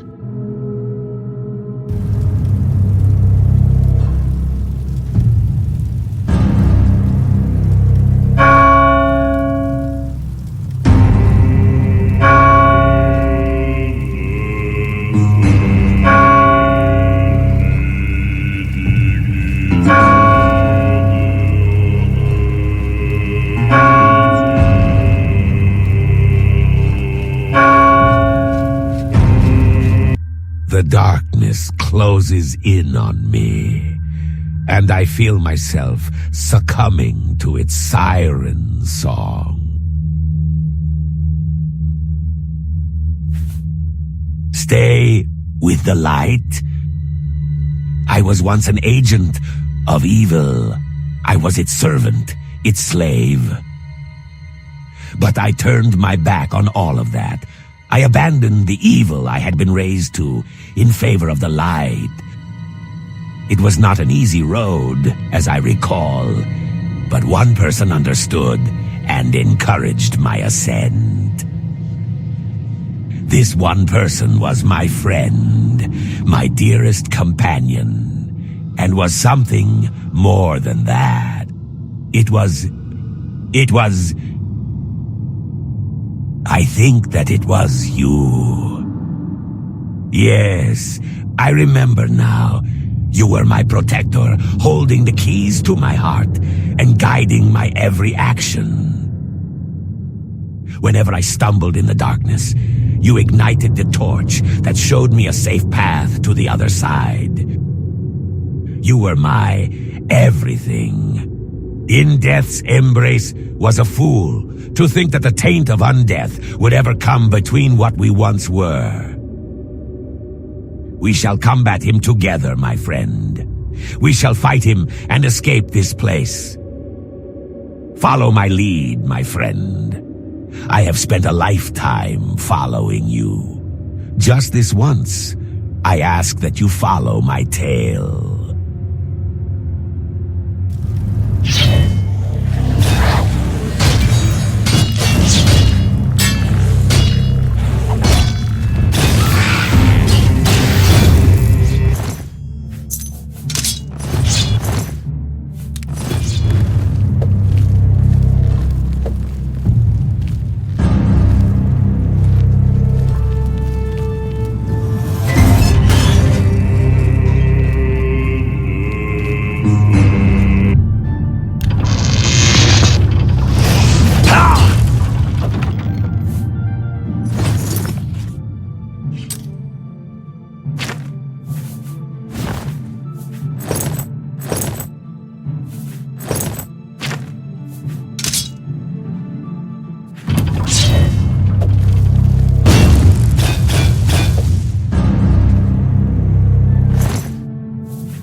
Well, fancy you stopping by our humble abode for a visit. Well, as you can see, he's just finishing his meal. I imagine he won't object to a spot of conversation. You're free to explore our headquarters. Now, excuse me, I'm going to finish my meal.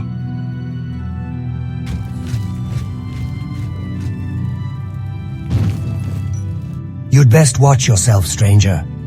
You never know when the shades that stalk you will strike. And they carry very sharp knives.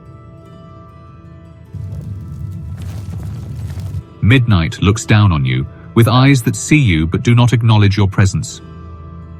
Don't you know it's rude to interrupt people when they are eating? No, I suppose that you don't know such things. Your business is with Gloom, so talk to Gloom already. My food is getting cold. Arrogance drips venomously from Gloom's voice as he speaks, obviously not intimidated by your stern expression. Ah, the reptile lover returns to grace us with your usual unique aroma. Argonian shadow scale, isn't it? Surely such a perfume as that sells for a small fortune in the Imperial City Market District. What's that? You aren't wearing shadow scale scented perfume. Then how could you possibly smell of such, unless... Gloom scrunches up his face in mock disgust. Oh dear, I don't even want to think about it. If he is concerned by your statement, he doesn't show it, instead raising a single eyebrow to meet his hairline. Oh? And what has led you to that conclusion? Yes, I'd heard about the fire at the Tavern of the Battered Dragon. Rumor has it Rashana is planning to turn the land into a stable. A shame. I'd always enjoyed partaking of a drop of ale in that place. Unfortunately, your accusation proves nothing. We Shadow Seekers had long frequented that tavern. We simply left to return to our headquarters here on the night of the fire, the same as we've done all times previously. Oh, come now. I do think that is a bit unfair. To try and blame poor Twilight for an unfortunate coincidence. After all, from what Twilight has told me, he went to a great deal of effort to provide information for your pet Argonian. And you too, when you turned up in Cheydinhall chasing his tail. Speculation that the ambush outside of Cheydinhall was orchestrated by Twilight proves nothing. Gloom examines the letter you took from In Death's Embrace, a wide grin slowly spreading across his face. Well, I suppose that clinches it. I guess that I did offer my unique services to the Shadow Scales. However, whilst I was the one responsible for resurrecting Ruined-Tail, none of the Shadow Seekers are guilty of the other accusations you made. You have to understand that what I did wasn't personal. It was merely business. In Death's Embrace offered to pay me a lot of money to resurrect your friend, and he had the body and essence necessary for me to complete the task. If it had been you offering the same deal, I would have taken it instead. Business is business after all. So, now that you have stuck your nose into my business and found what you sought, care to tell me why you are here? This time, both of Gloom's eyebrows rise to meet his hairline. How ironic. After my previous statement, you now are, in fact, making the same offer as the Shadow Scales.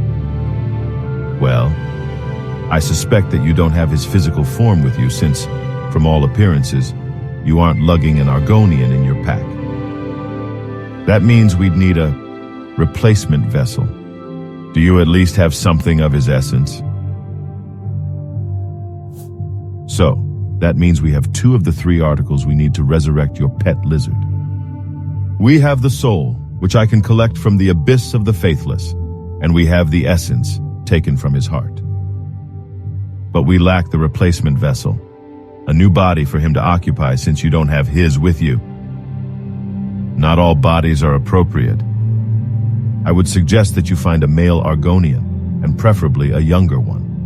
Older bodies don't take to the new soul as well as young ones. Somewhat conveniently, I know that there was a young Argonian by the name of Missing Tooth, buried in Cheydinhall Cemetery recently. If you aren't above delving into moral ambiguity, I suggest you acquire that corpse so that we may complete the trio of items necessary for the resurrection.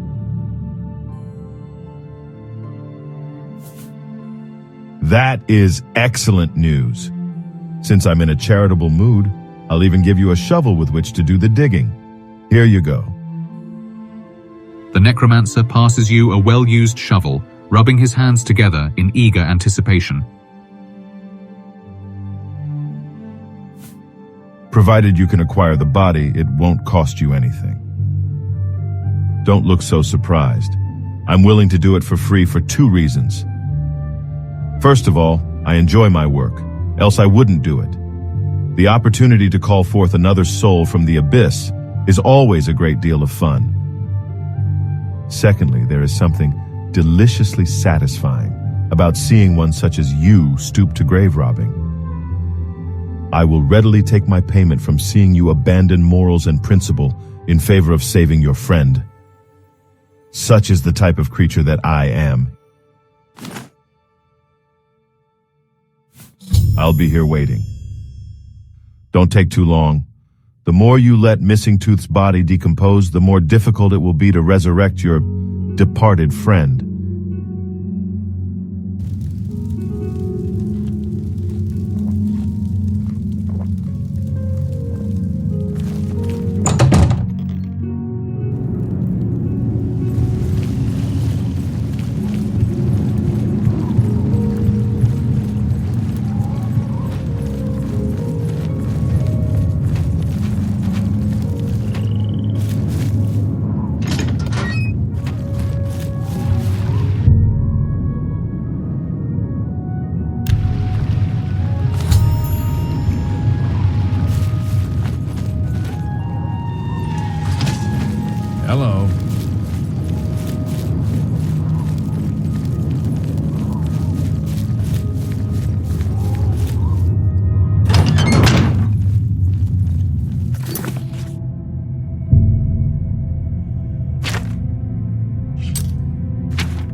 return, and with a hearty and rather unpleasant-smelling Argonian body in your possession.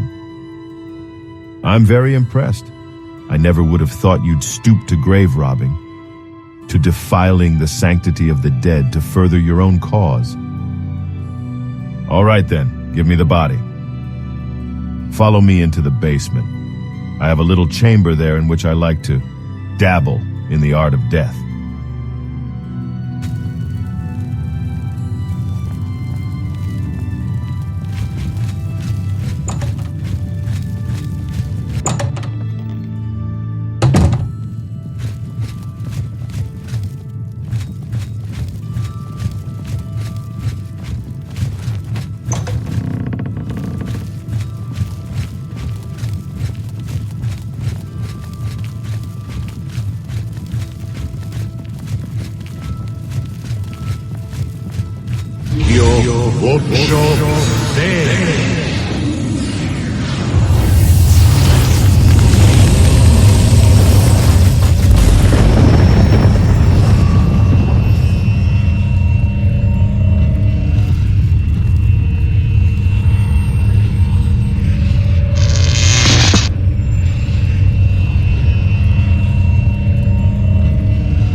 Your friend is back and only a little the worse for wear. I hope that you enjoyed the experience of throwing away the last of your morals. I'll leave you two alone to get reacquainted. Farewell.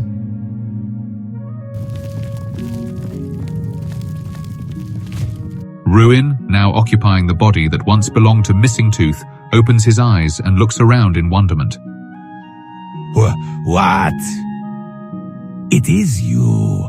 I thought that I had seen you in the abyss, and I had even dared to hope that you might be coming for me, yet I couldn't believe it. I couldn't believe that you would come for me, despite such great risk to yourself. But you have accomplished the impossible by slaying in Death's embrace, and freeing me from the abyss and the Shadow Scale stronghold. Yet, it is not the fact that you succeeded that truly impresses me. You have a tendency to succeed at anything you attempt. It is the fact that you went to such great lengths for my sake. One could say that you even battled death on my behalf, and more importantly, won. You risked everything for me, and I will never forget it. In the past, I had always considered the concept of friendship to be a foreign one. Trust is not something that is found easily in my society, and so I had come to believe that I would never experience it. Yet, whenever circumstances have grown difficult, and most ordinary creatures would run, you, and you alone, have stayed by my side. You have constantly demonstrated your commitment to me as a companion, despite my earlier deceptions. I trust you as no other, and I respect you as no other for this. Ruin smiles broadly, and though it is your friend who is smiling, you cannot help but be bothered by the fact that it is Missing Tooth's face. Thank you, my friend. Thank you for everything. Now, can we please leave this dank place? I don't particularly like the Shadow Seeker party, and I long to see the sky over Tamriel.